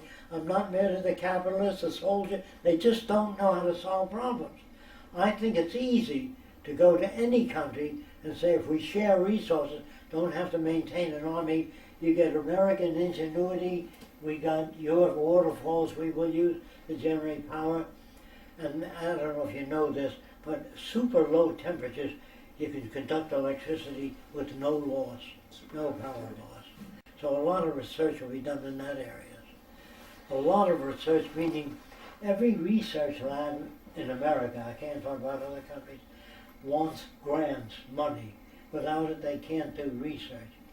We give them whatever the hell they need, and right away you've enhanced the world. You know, there's many different approaches to medicine. There's natural cures, and then there's medicine. Now, I told you, I think I told some of you, if the drug companies found out that celery juice can lower blood pressure, they're not going to put that in their publications. Our pills cost $2 a piece. You drink a glass of celery juice every 2 days, your blood pressure go down. It's not to the advantage of that company to do that. It's not the advantage of the gasoline company to push electric cars. You understand that, don't you? And they have more power than the electric companies have, apparently. But the battery is a big thing to carry in a car. And the engineers tell us, the electrical engineers, the battery is a lousy way to solve problems. The future will be what they call supercapacitors. They're little tiny units about this size that have the power of a big battery. And the cars equipped with that can take off fast and shall be charged in just a few minutes rather than overnight. So when the electric cars come out, there'll be more research done in supercapacitors.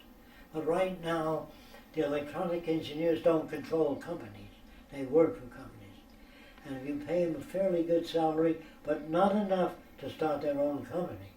If you pay your help, if I paid my help, say if I had a factory, $3,000 a week, I'm a hell of a nice guy. They're going to take their family out on a cruise. I won't see them Monday morning. Do you understand that? So you pay your help the minimum wage. They have to come back Monday if they want to pay their rent or get food. So minimum wage is not a nothing thing. It's well worked out. So the lower the wage, the more dependents they have to come back. If I paid my help $10,000 a week, they'd buy an airplane, fly to France. I'd never see them again. So minimum wage is engineered for the stability of a certain company. Why do we outsource to China? Because our earning capacity goes up. If it cost me $50 or $100 to make a refrigerator, if I have it made in China, it costs $25. I can sell, I can beat your company. Do you understand? If you produce them in America. So all the countries are cutting each other's throats, really. They are doing that. So China might be at the lead now, but Spain may be there tomorrow. The company that's falling apart has to come up with new ideas or they die entirely. You understand that?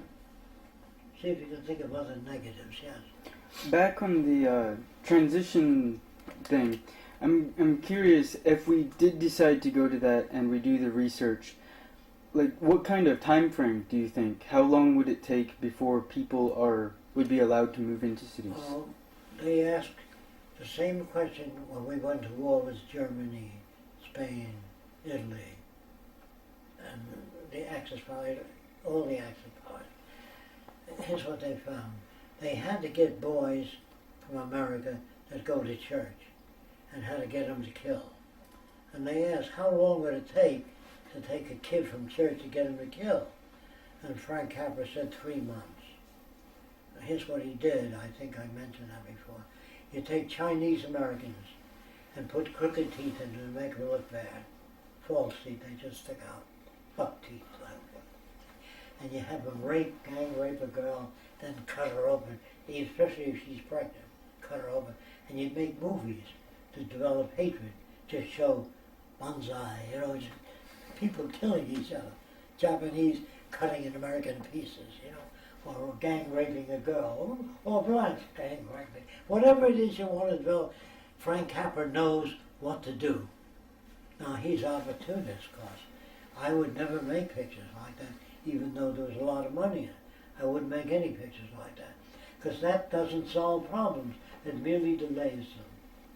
And if you come to understand that, there's no system in a monetary system that can make it decent. So he took kids and changed them within 3 months. So if you had access to televisions and media, you could change people's values within about Very 3 months. quick. That's what Frank Capra found. That's what the Army found. That the Army endorsed certain films and gave the film companies money to make films called Why We Fight.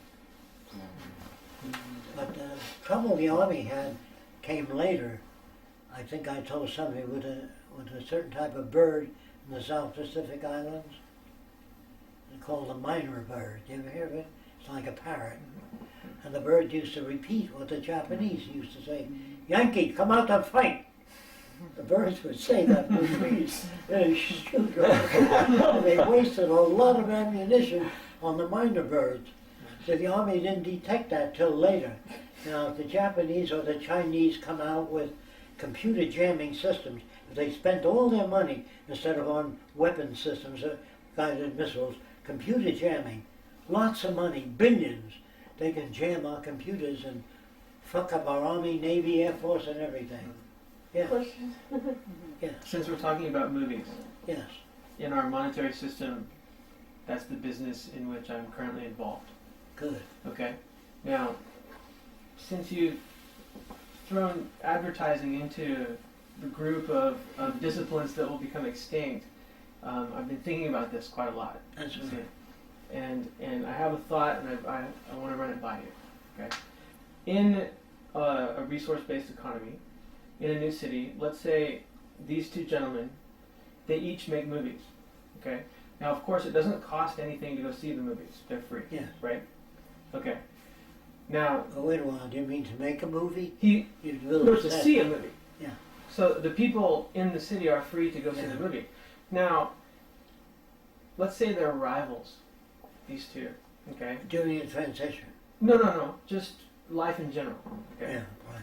And they're both very proud of the movies they've made, Yes. and they want just purely on a matter of pride.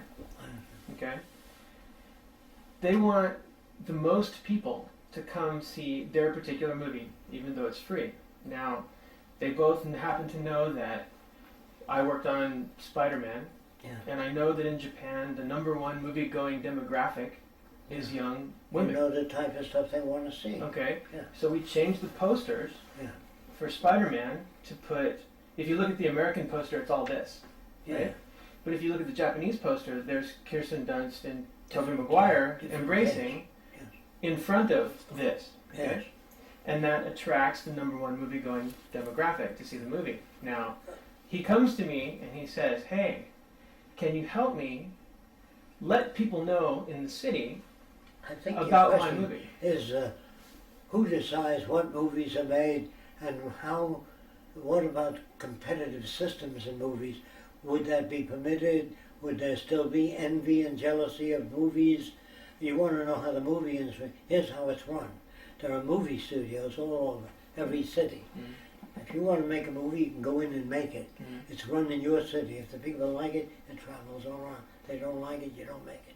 But if you're female, you don't have to go to bed with a producer or director. Do you understand? You can make any movie you want to make. Everybody has the right to make movies. Now, I don't know if you know this, computers have done away with set builders. Today they used to spend $500,000 on a set for Ben-Hur. Today the computer generates the set with thousands of people waving, and there's only 2 people in it. So what happens, people make movies, and if the public likes it, they are used. If they don't like it, you go back and make another movie. You don't come to an end financially, and you're not honored by your movie. If you make a movie that changes people faster than his movie, your system is used until somebody comes up with a faster system for changing people. But you get no rewards. Your reward is the end of war, poverty, hunger in the world. If you don't see that as a reward, you wouldn't want to live in our system. So I think that his wasn't- question is how are they marketed? No. My question. Can I ask my question? Yeah, please.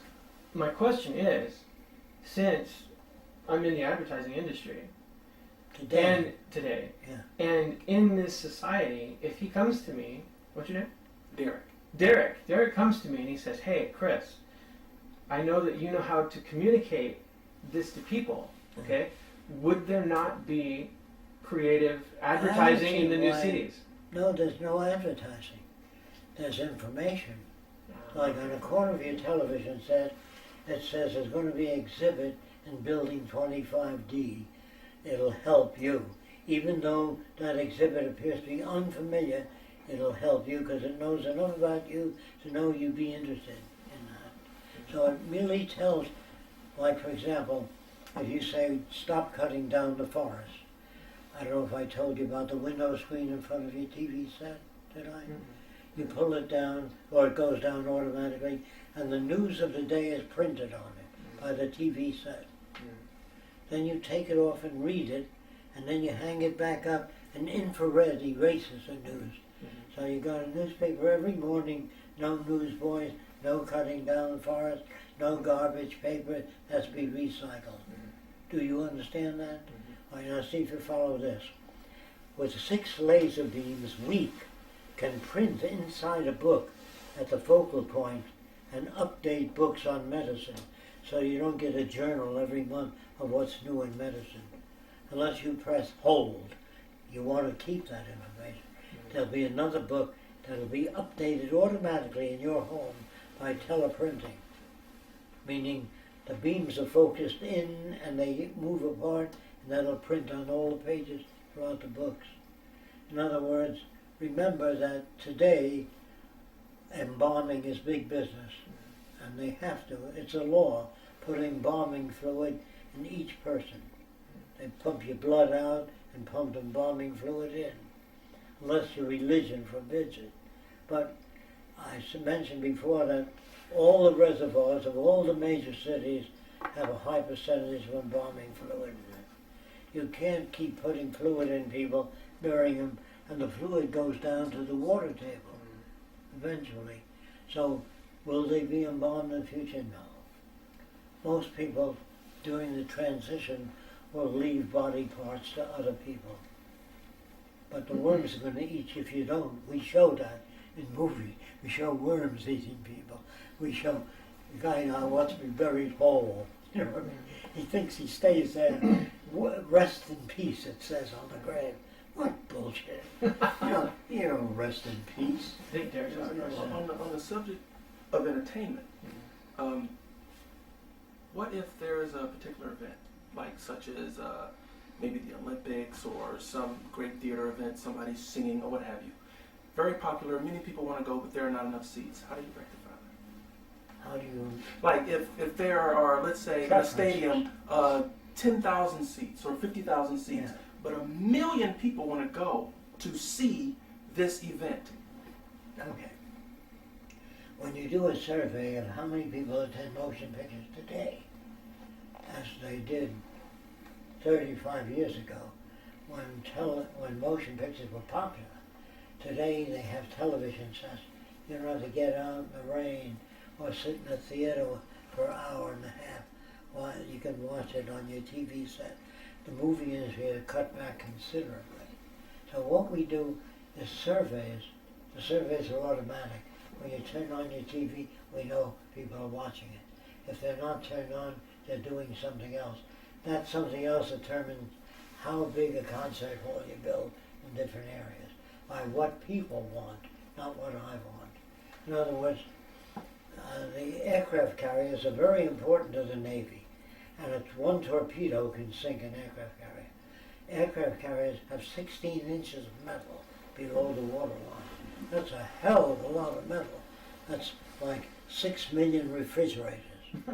So they have escort destroyers outside the range of the aircraft carriers, half a mile away, to ward off torpedoes coming toward the aircraft carriers. Then they have airplanes flying over the aircraft carriers, so if any enemy planes come. So they try to compensate for that. The only difference is that is war. We use the same system in human need.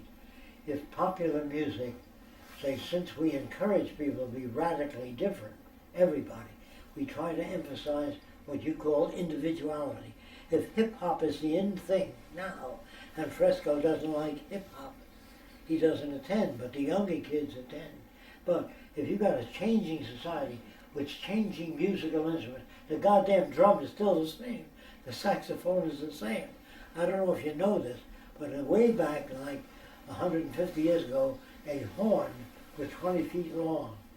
And they have a horn carrier at the other end, and the guy would blow the horn. And a guy carrying a rope suggested that they turn the horn around and make it shorter. Do you know what I mean by that? So you blew here, and it came out here. That's why the horn is turned around. It used to be straight up. In the days of King Arthur's little law, when you turn around, you knock 3 people over. So today they wind up the horn, they bend the saxophone, more so. But in the future, there'll be musical engineering. That's a whole new field. The trouble with music, now this is harder to sell, is that music is made by known instruments. Until the phonograph record was invented, it can make the sound of a piano. But electronics, a little speaker, can make the sound of a human voice, electronics, a violin, anything. And it's getting better every year, more accurate. So you don't need a violin. When I was a kid, they used to have a band sitting in front of a merry-go-round, and the band would play. Then when I was about 10 years old, all merry-go-rounds had a dummy band, mechanical. Do you ever see that? They played drums and musical instruments like compressed air. It cost too much to pay a band. Did you ever see that? Now merry-go-rounds have a phonograph, have a disc, a little tiny disc. They play that, sound like a symphony. And that did away with a lot of musicians. So in the future they're going to say, why is it that people like music? What is music that makes people want to hear it? And they'll begin to study sound and its effect on the human body. If certain sounds cause you to relax, they will arrange sounds in a way that pleases the nervous system. Today, they have drums and all, and some people hate hard rock. In fact, they did experiments, I don't know if you know this, with classical music and plants. and they played classical music, and the plants grew better. With hard rock, they died. Now, does it mean that hard rock is bad for humans? Not necessarily. So the point is, how do you know what an experiment is? How do you know whether experiments are valid or trying to preserve a certain institution? So we train people in sound engineering to study the effects of sound on the human body, and they have nothing to gain. They don't make more money, they live very well. And also, we try to get this across to millionaires today. However you live, you will live far better in a resource-based economy. They say, can you prove that? You show them if the world's resources are used to enhance the mind and body and everything around you. You know, if you're a multi-millionaire out on your yacht, pirates can sink your fucking little yacht. You understand that? And if you're a multi-millionaire, during the last depression, most millionaires had all their yachts steamed up in New York, ready to blow town. Did you know that? If the revolution occurred. But they elected Franklin Delano Roosevelt, and he built transit camps, CC camps. I don't know if you know what these things are. He built places for kids to go to get jobs, and they were rebuilding the forest. And CC camp, you earned $60 a month for working just 3 hours a day. And the artists that were unemployed, always unemployed. But during the Depression, there was a lot of unemployed artists, so they built art studios where you can access art material free of charge. And you got $60 a month free, and you paint and oil all free, and artists were painting to beat the band. And you had unemployed actors, and they were writing plays, Waiting for Lefty, liberal plays, and they were producing plays, and the producers got $60 a month, the unemployed. The unemployed psychologists ran the transit camps. The transit camps for wild boys of the road. Kids, instead of sleeping in the park with their parents, were riding freight trains all across the country. Thousands of them. They were called wild boys of the road. So to prevent revolution, Roosevelt did this. Had he not done those things, there would have been physical revolution in the country. He saved the country. The rich people hated them because he taxed them heavily to maintain these CC camps and all that. So I want you to know what happened. If it wasn't for Roosevelt, I don't say Roosevelt was a nice guy. He prevented the revolution in America. And the yachts did not leave the country. But today, if a lot of yachts left the country, there'd be a hell of a lot of pirates from the West Indies. Do you understand what I'm saying? Okay. Yes. There are a lot of advances in humanoid robotics right now, and soon, I guess, when we have humanoid robots are kind of become common, I see it as, wouldn't it really accelerate this progress towards resource-based, because towards the resource-based economy? I mean, I see it inevitable if humanoid robots. I couldn't hear every word you said. Can you tell me what a question is? We have humanoid robotics today, and do you think that that will accelerate the process towards a resource-based No, economy? because the thoughts about a robot are not correct. You see, they show in movies, they show some robots flying an airplane. You don't want a robot, you want controls that move automatically. You don't need a guy there working the controls. If you go to a coffee company that's automated, you put a nickel or 50 cents in the machine and you select what coffee you want. You press the button and it makes different types of coffee. Doesn't it? I mean, that exists today. Well, that's the same with the future. You don't have a robot standing there boiling coffee and taking the coffee. That's in the movies. That gave people the wrong idea. You don't want a robot walking here and says, what would you like for breakfast? You want a machine to produce what you like on the table you're at. You don't need a robot bringing you the fucking coffee or pushing vacuum cleaner. It's all ass backwards. That's normal people, Hollywood. They call them Hollywood hacks. that know nothing about the future. That's why all your spaceships look good, but the people in them are the same kind of people you have today. They use laser weapons, blow up spaceships. They don't take into account that people must change to attain that future. You can't attain a high civilization without education. So it's to our disadvantage to educate people. I don't know if you know this. If you taught slaves how to read, you were fined in the old days. Did you know that? Because the minute the slave starts reading, he says, "What is this shit?" You know what I mean? So if you keep them back, ignorant, lack of knowledge, then you don't have trouble with them. But if people start organizing people in labor unions and all, that's a threat to industry. So they did hire gangsters to visit the head of the union, say, "Listen, get off that strike, or we'll blow the shit out of you or your family." So sometimes labor union leaders submitted to that. They had to. So gangsters really got final control of unions. And so that's all because there's money in it. If you do away with the money system, I see many different things disappearing. No girl will marry a guy because he's rich, because she has the same access to resources. And no guy marries a girl because she's rich. And no lawyer tries to sue a rich man because he's rich, because that doesn't exist anymore. If you don't do away with those things, you can then pass laws. They don't work. Say no to drugs, that's a stupid law. There are more drug sales than ever. I think it was President Reagan's wife that wrote that, say no to drugs. In the Army, it said, "Please aim when you're pissing." Try to get in the urine. And it says, signs like that.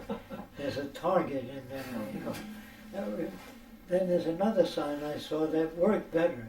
It says, "You've tried the floor, now try the urinal." Have you ever seen that?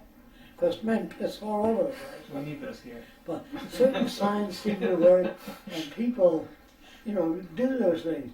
But during the war, they had a picture of Mussolini in the urinal. Did you know that? And in Jewish communities, they had toilet paper with Adolf Hitler printed. That sold more than ordinary. And you guys have never seen that? No. See, I'm older than you, so I've seen a lot of that. And I know what they mean by that. But did you ever see that, Roxanne? No, how about the one that don't put the cigarettes in the urinal, they get soggy and hard to light. Yeah, that's another thing. Did you hear that one? Did you ever see that sign? But that worked in the Army for a while, but then it made this work. And so you run into problems, have safe sex and all that. In the future, you can't have unsafe sex, because everybody's given a physical, and everybody is being treated. Today, if you don't have the money, by the way, they cut back on age. Did you know that? And it's growing like mad through Africa, India. They cut back on financing. So we are a very cruel society, but you won't know it until we get to the future, when your children come up to you and say, "Daddy, couldn't you see how obvious a money society was, how basically you couldn't make laws to stop crime because our prisons are filled in the United States. We have more prisoners than any other country." Isn't that amazing? And we can't see it. They did a hell of a good job on us, to enable us not to see these things.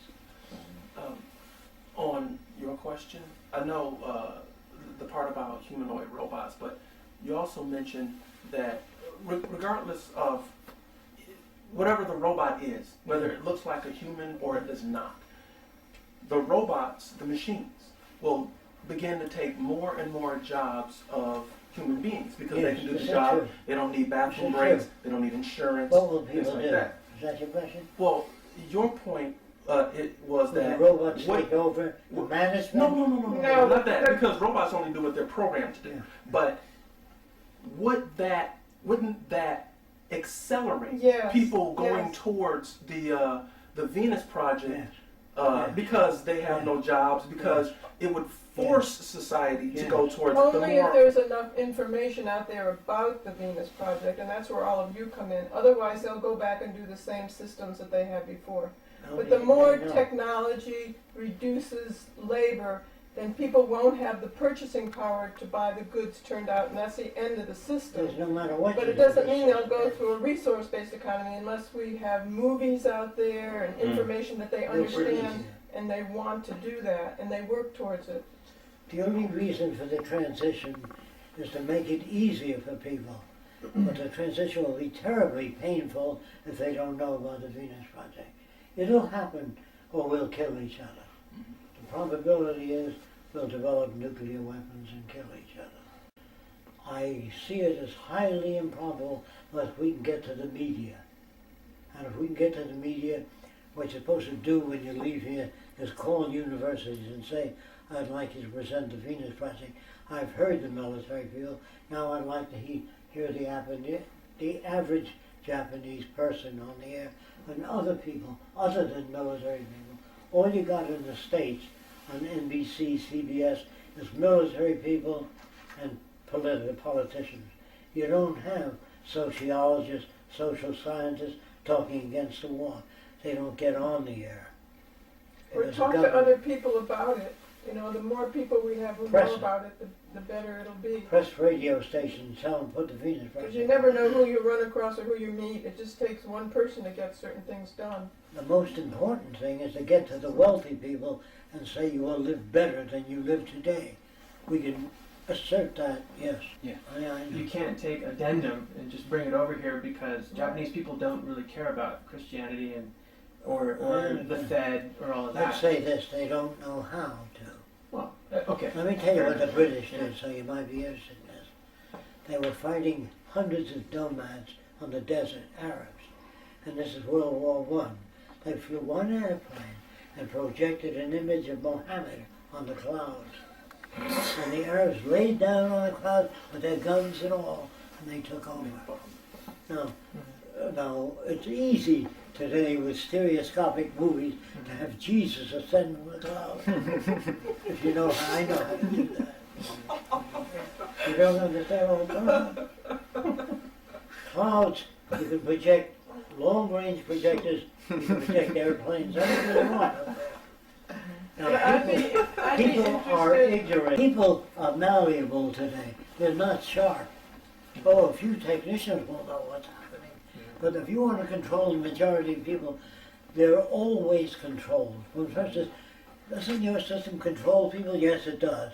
But all systems do. When you have a boy, you tell him he's a Frenchman. This is France. Look at the Eiffel Tower. That's a symbol of France. In Germany, you are German. I'm proud of it. Everybody controls people. But it's about Zeitgeist Addendum.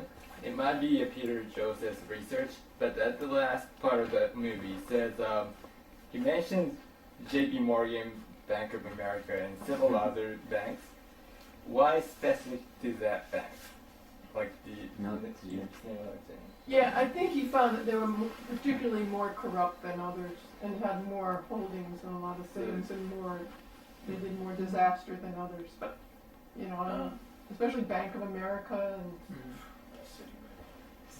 They're turning You into call the that usual shitty suspects nowadays. Yeah. I mean, look, I mean, that was So what it's not used as a 2008. symbol. Is that You look how at I it should now and- understand it? with banking, Yes. that he talked about the banking system. I mean, he mentioned Like like the several particular bank. particular banks. Yeah, I And I think was it, wondering why not. well, I'd only be projecting, I'd have to ask them, but those particular banks were such big conglomerates right. and backed a lot of things. Yeah, that I were was 9:22 right now, so we're gonna very have to. people. To the airport. Huh? The- Oh, there. Mike? Well, I Yeah, don't think well, they're the I'm only thinking. ones. Yeah, so you don't. He Sure, just maybe mentioned the not. timing. It's 9:22. What would you like to do? You wanna? It was gonna be from 7 to 9. You're just no. They don't have to catch the flight today. Tomorrow. I see. Oh, Tomorrow. okay. Yeah, Okay. like tomorrow. Yeah. That's pretty late That'd be a flight. midnight flight. Yeah. Lucky. Yeah. It's either Well, it late depends or on, I mean, Jack's doing a lot of work. Do you want to take it easy now, or what? Yeah, Yeah. now a few more questions we Uh-huh. have. Okay. Let's try to Well, this is very exciting. He wants to Yeah. know why PJ selected particular banks. Yes. Yeah. Well, because he could have just mentioned banks. Yeah. All right. I don't know. When we went to particular- war, there was a bank in America very successful called the Bank of Italy. Mhm. And when we went to war with Italy, they changed the name to Bank of America. Good idea, isn't it? Mm-hmm. Okay. That was the Bank of America. We used to be the Bank of Italy. So the United Bank of Christ would get a lot of people to put their money in that bank because they feel they'd be less corrupt. But if you can name a bank for people's bank that care for people, you know. That's what people say. "Yeah, what's your sign now?" And some people say to me, "When were you born?" I say, "February the 8th, of course. You're this or that." And they go on and tell me why. And I said, I was wrong. It's June the 3rd. Oh, of course. They should be able to tell you when you were born by your values. It should work the opposite way too. Time is in aviation, social change. Well, they say you were born in May, if it's a science. It should work both ways. But every time I give them a wrong date, they proceed to tell me, of course, you were born that way. You know. Chuck, I know you've covered this a number of times, but since like the day I saw Zeitgeist Addendum, I've been pretty much talking to everybody, my family, my friends, any stranger that I can get to listen to me about the Venus Project. And I always get two questions, and you've covered this already, but just kind of like an expansion. The one kind of is, we'll never be alive to see this. That's one. Number two is, what about the holdouts? Now, you've covered this, the holdouts, like, okay, And I know the nations that idea- won't join us. yeah, well, I mean, but a little bit deeper is the idea of the resource-based economy. Step one is to take an inventory, and in that inventory, we might find certain areas that have a very needed resource. And I know a bunch of supposing, but suppose there's a group that is on that resource that are holdouts. And many people say, oh, well, it will definitely turn to violence. It always turns to violence about the scarcity thing. How do I answer that? Well, you know Dubai, 10 years ago was a desert. Now it's a big city. And they're being bailed out by Saudi Arabia. See, the trouble is now all over the world, Greece, France, they're having trouble all over England, and it's getting worse in America. So it doesn't seem to be, well, this area seems to be doing all right, but they have their turn. It's just going to happen here too. And China is not exporting as much as it did. And so it's going to affect all the nations. Now's the best time for introducing that. If it gets terrible, it's going to be more difficult. The transition will be more difficult.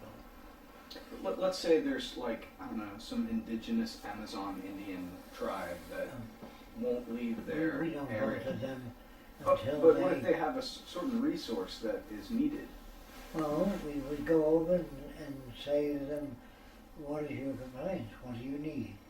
And they say, well, it was bad hunting. We'd show them and give them things like a cell phone. They'd appreciate that, by the way. Again, but like And that's we give them whatever they need to make life better, and then ask them if they want to join with us on everything.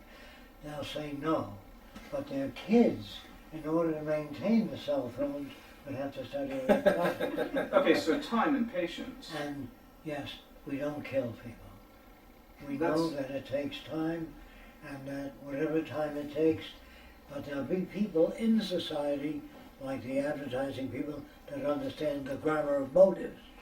And they will advise us in different areas for better approaches. More work will be done in the study of transition, how to transition people with the minimum pain. And if he comes up with a wrong idea, it won't work. If he comes with the right idea, it'll work. What determines which direction we take is how well the system works, not Fresco's ideas. Fresco may be obsolete in 2 weeks from now. And if somebody comes up with something better than nanotechnology, geez, a lot of things would be wiped out. Today you can be wiped out very fast by innovation. And if a country doesn't spend money on innovation, they will be bypassed by those that do. Jack, I have one question. That's all right. It's about Zeitgeist Addendum. It might be a Peter Joseph's research, but at the last part of the movie says he mentions J.P. Morgan, Bank of America, and several other banks. Why specific to that bank?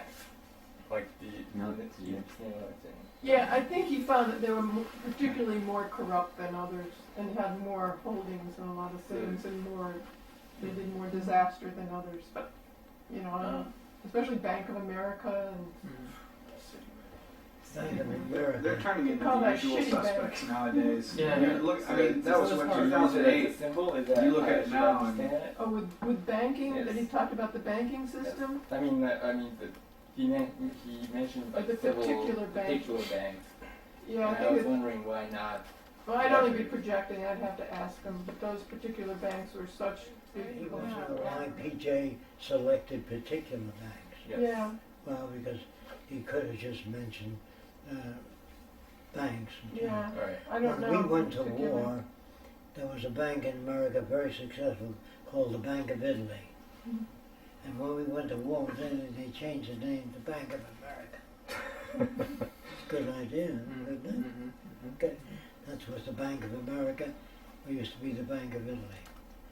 So the United Bank of Christ would get a lot of people to put their money in that bank because they feel they'd be less corrupt. But if you can name a bank, it's a people's bank that care for people. You know? That's what people say. "Yeah, what's your sign now?" And some people say to me, "When were you born?" I say, "February the 8th, of course. You're this or that." And they go on and tell me why. And I said, I was wrong. It's June the 3rd. Oh, of course. They should be able to tell you when you were born by your values. It should work the opposite way too. That was in aviation, social change. Well, they say you were born in May, if it's a science. It should work both ways. But every time I give them a wrong date, they proceed to tell me, of course, you were born that way. You know. Chuck, I know you've covered this a number of times, but since like the day I saw Zeitgeist Addendum, I've been pretty much talking to everybody, my family, my friends, any stranger that I can get to listen to me about the Venus Project, and I always get two questions, and you've covered this already, but just kind of like an expansion. The one kind of is, we'll never be alive to see this. That's one. Number two is, what about the holdouts? Now, you've covered this, the holdouts, like, okay, And I know nations the that idea- won't join us. yeah, well, I mean, but a little bit deeper is the idea of the resource-based economy. Step one is to take an inventory, and in that inventory, we might find certain areas that have a very needed resource. And I know a bunch of supposing, but suppose there's a group that is on that resource that are holdouts. And many people say, oh, well, it will definitely turn to violence. It always turns to violence when about the scarcity thing. How do I answer that? Well, you know, Dubai, 10 years ago was a desert. Now it's a big city. And they're being bailed out by Saudi Arabia. See, the trouble is now all over the world, Greece, France, they're having trouble all over England, and it's getting worse in America. So it doesn't seem to be, well, this area seems to be doing all right, but they have their turn. It's just going to happen here too. And China is not exporting as much as it did. And so it's going to affect all the nations. Now is the best time for introducing that. If it gets terrible, it's going to be more difficult. The transition will be more difficult. Let's say there's like, I don't know, some indigenous Amazon Indian tribe that won't leave their We don't area. go to them But until what if they have a certain resource that is needed? Well, we would go over and say to them, what is your complaint? What do you need? and they say, well, it was bad hunting, we'd show them and give them things like a cell phone. They'd appreciate that, by the way. Again, but like And that's we give them whatever they need to make life better, and then ask them if they want to join with us on everything. They'll say no, but their kids, in order to maintain the cell phones, would have to study electronics. okay. So time and patience. And yes, we don't kill people. We know that it takes time, and that whatever time it takes, but there'll be people in society, like the advertising people, that understand the grammar of motives, and they will advise us on different areas for better approaches. More work will be done in the study of transition, how to transition people with the minimum pain. And if he comes up with a wrong idea, it won't work. If he comes with the right idea, it'll work. What determines which direction we take is how well the system works, not Fresco's ideas. Fresco may be obsolete in 2 weeks from now. And if somebody comes up with something better than nanotechnology, geez, a lot of things will be wiped out. Today you can be wiped out very fast. Innovation. And if a country doesn't spend money on innovation, they will be bypassed by those that do. The second part of the question you answered great. The first part of the question again was many people, and I heard this after the Tokyo lecture. Well, we'll never see this. And the way I answer it generally is, you know, people these days, we think of the future in an 80-year lifespan. The future is just 80 years from now, or whatever my lifespan will be. And I said, you know, in science fiction novels like, I don't know, the Dune series or whatever, people say, oh, he's from Iraq, he's an Iraqi, or he's a Martian, or a Venetian, you know, and that's how people, but we don't do that. I'm a university teacher, and I'll ask my students, are you Japanese or are you an Earthling? And 99.9% say, guess, Japanese. We don't look at ourselves that way, and so we don't look at our future that way. How can we get people to do that? To look to look further into the future as, I mean, and sometimes I'll say, well, you know, Jacques 94 years old, you know, and he inspires me just because of that. Well, I don't know, I mean, we have our hopes, but, you know, and that's generally how I answered it.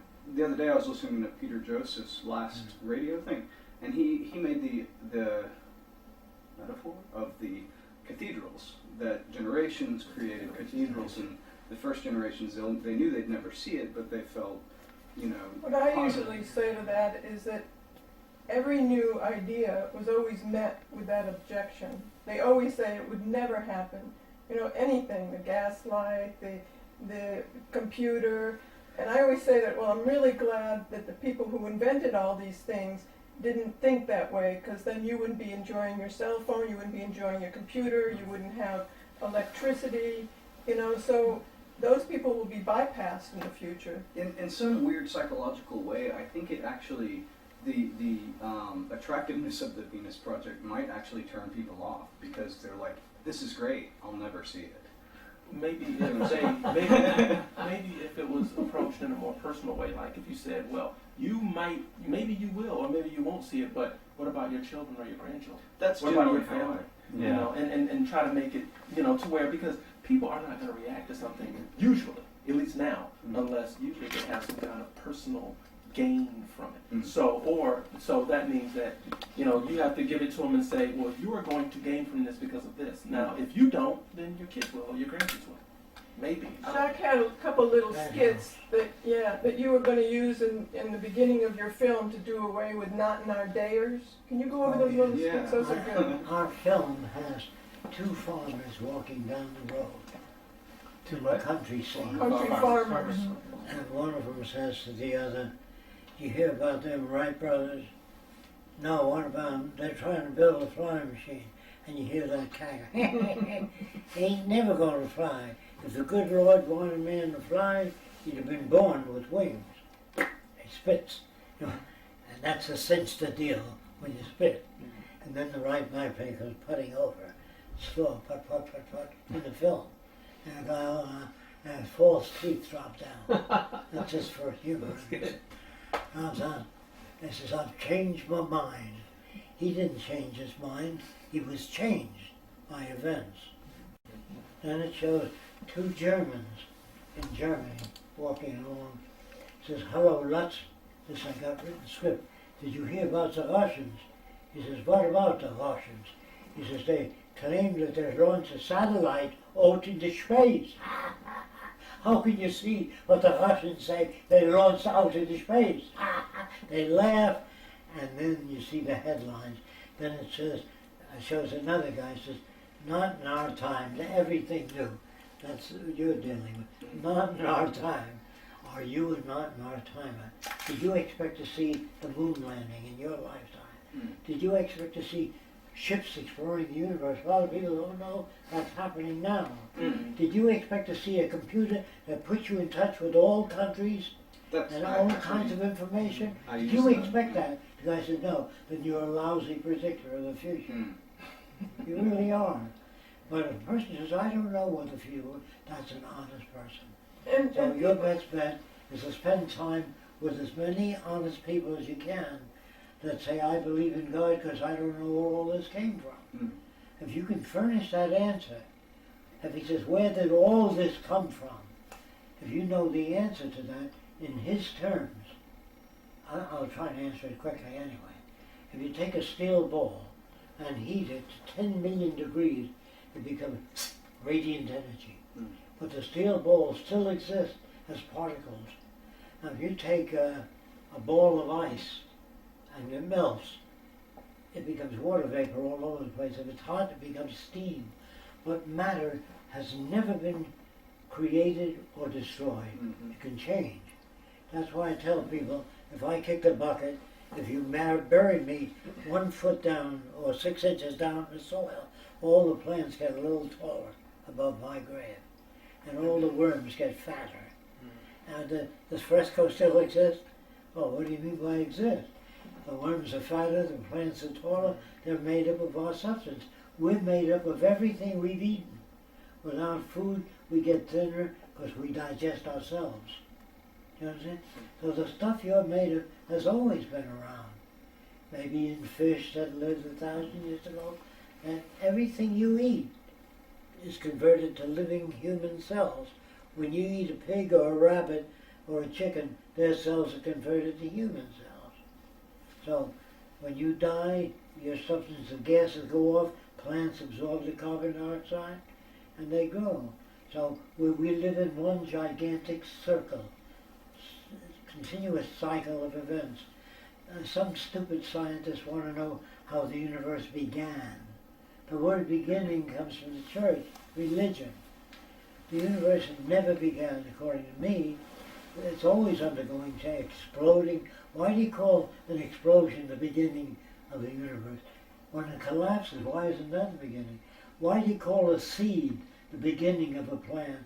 It's the end product of a plant. A new genetic arrangement. A baby is not the beginning of a human being. It's when two adults get together sexually, mate.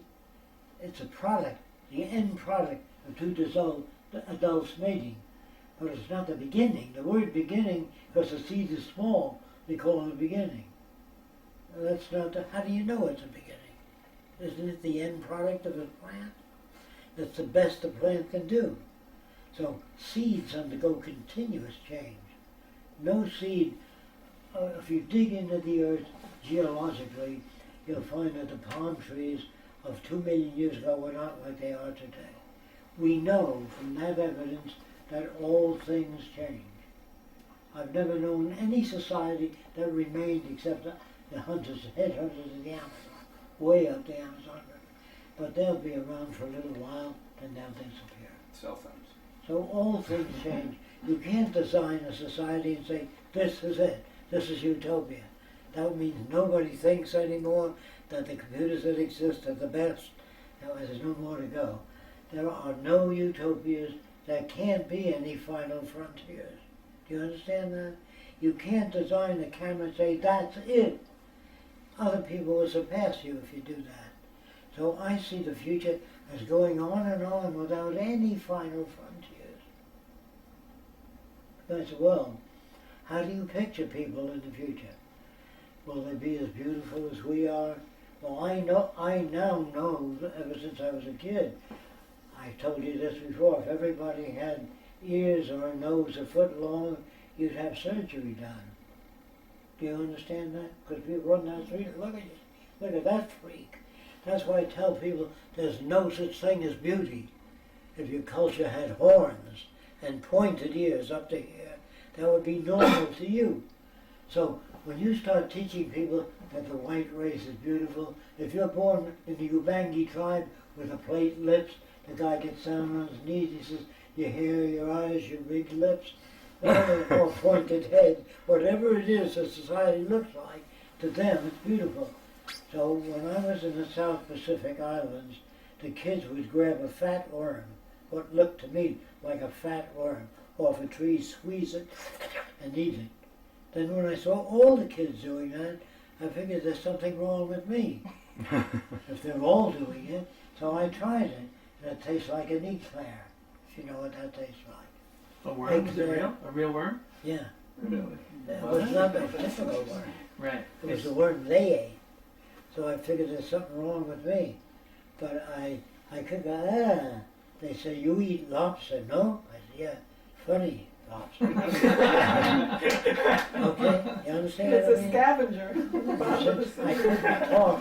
I couldn't talk at them. I used to point to some person Mm. to go for a walk.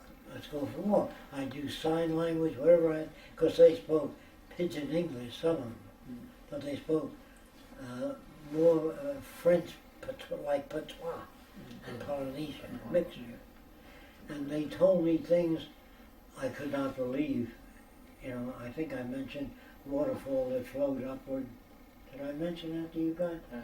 So a lot of the kids told me, yeah, and a lot of the older people said, there's a waterfall that flows upward. So I said, where is that? They said in Manoa Valley, that's on the Honolulu. It's a precipice with a lava tube where water comes out, but the ocean wind goes up against that cliff, and the water turned up and went back on the land. But there was prevailing winds. Of course, they didn't know the answer, but I had to check it out. And you check out, I think I told you about the halo, didn't I? Holy man with a halo. There's skin diseases that are luminescent. The book is Anomalies and Curiosities in Medicine. There are waves in the ocean that become fluorescent. You ever see that? Yeah. Certain time of the year, where the waves break, they glow at night. Oh yes. And if you run along the beach, you leave fluorescent footprints. Well, there's skin diseases that glow too. They thought the guy was a holy man when they saw that paper. You see, so people don't always know what they see, and they don't know how to interpret what they see, and you have to give them a system of evaluating things, and that's what I had to do. In the South Seas, everybody listened to the witch doctor. When the volcano erupted, they said, he mad at us, must sacrifice young people in the volcano. So they threw a couple of kids in, and if it still made rumbling, they threw other people in, or your brother-in-law, or your sister-in-law, but never the witch doctor or the king. You understand? So they had to account for things, because the witch doctor was considered the wise man. They said, lightning, God angry, or he angry, or nature angry at people in this tribe, make sacrifice. So later they sacrificed sheep and things rather than people. But they always thought the earth was angry, that's why there was an earthquake. Why else would there be an earthquake? That's right. So right and wrong comes in the Bible. There's nothing right, nothing wrong. There are more efficient ways of doing things. That's what they're trying to talk about. There are more effective theories related to where matter comes from than those that are less effective. And you didn't get a disease because your family sinned. You know what I mean? There was disease spreading. Certain times of the year, certain bacteria become dominant and they can affect you. But they say the children shall suffer for the sins of the parents. So everybody went to church because they didn't want to get sick. The church was a started out as a racket, but the followers were real, and the young kids that became priests. But in the beginning, here's where religion came from. The king didn't want, or the wealthy people didn't want people breaking into their home, stealing things. They're the only people that had anything worth stealing. So they put soldiers outside their homes. And a guy came to the king and said, how many soldiers do you have? 20 soldiers. He said, I got a way of preventing people from stealing things. He says, you won't need 20 soldiers. Give me 9 barrels of whiskey or whatever you want for that information. So here's what he said. This guy was a magician. He can take fire, whoosh, blow it out, and when normal people see that, they'll bow in front. He says, I come from the one on high, and the one on high can see right through your building. And if you steal things, you burn eternally, or something like that. So the people were scared, and the king didn't have to have that many guards around. So he teach people religion. If a guy works in a flashlight factory, he says, there's thousands of flashlights. I think I'll take a double home. But if you give them a conscience, they don't take anything home because they feel guilty about stealing.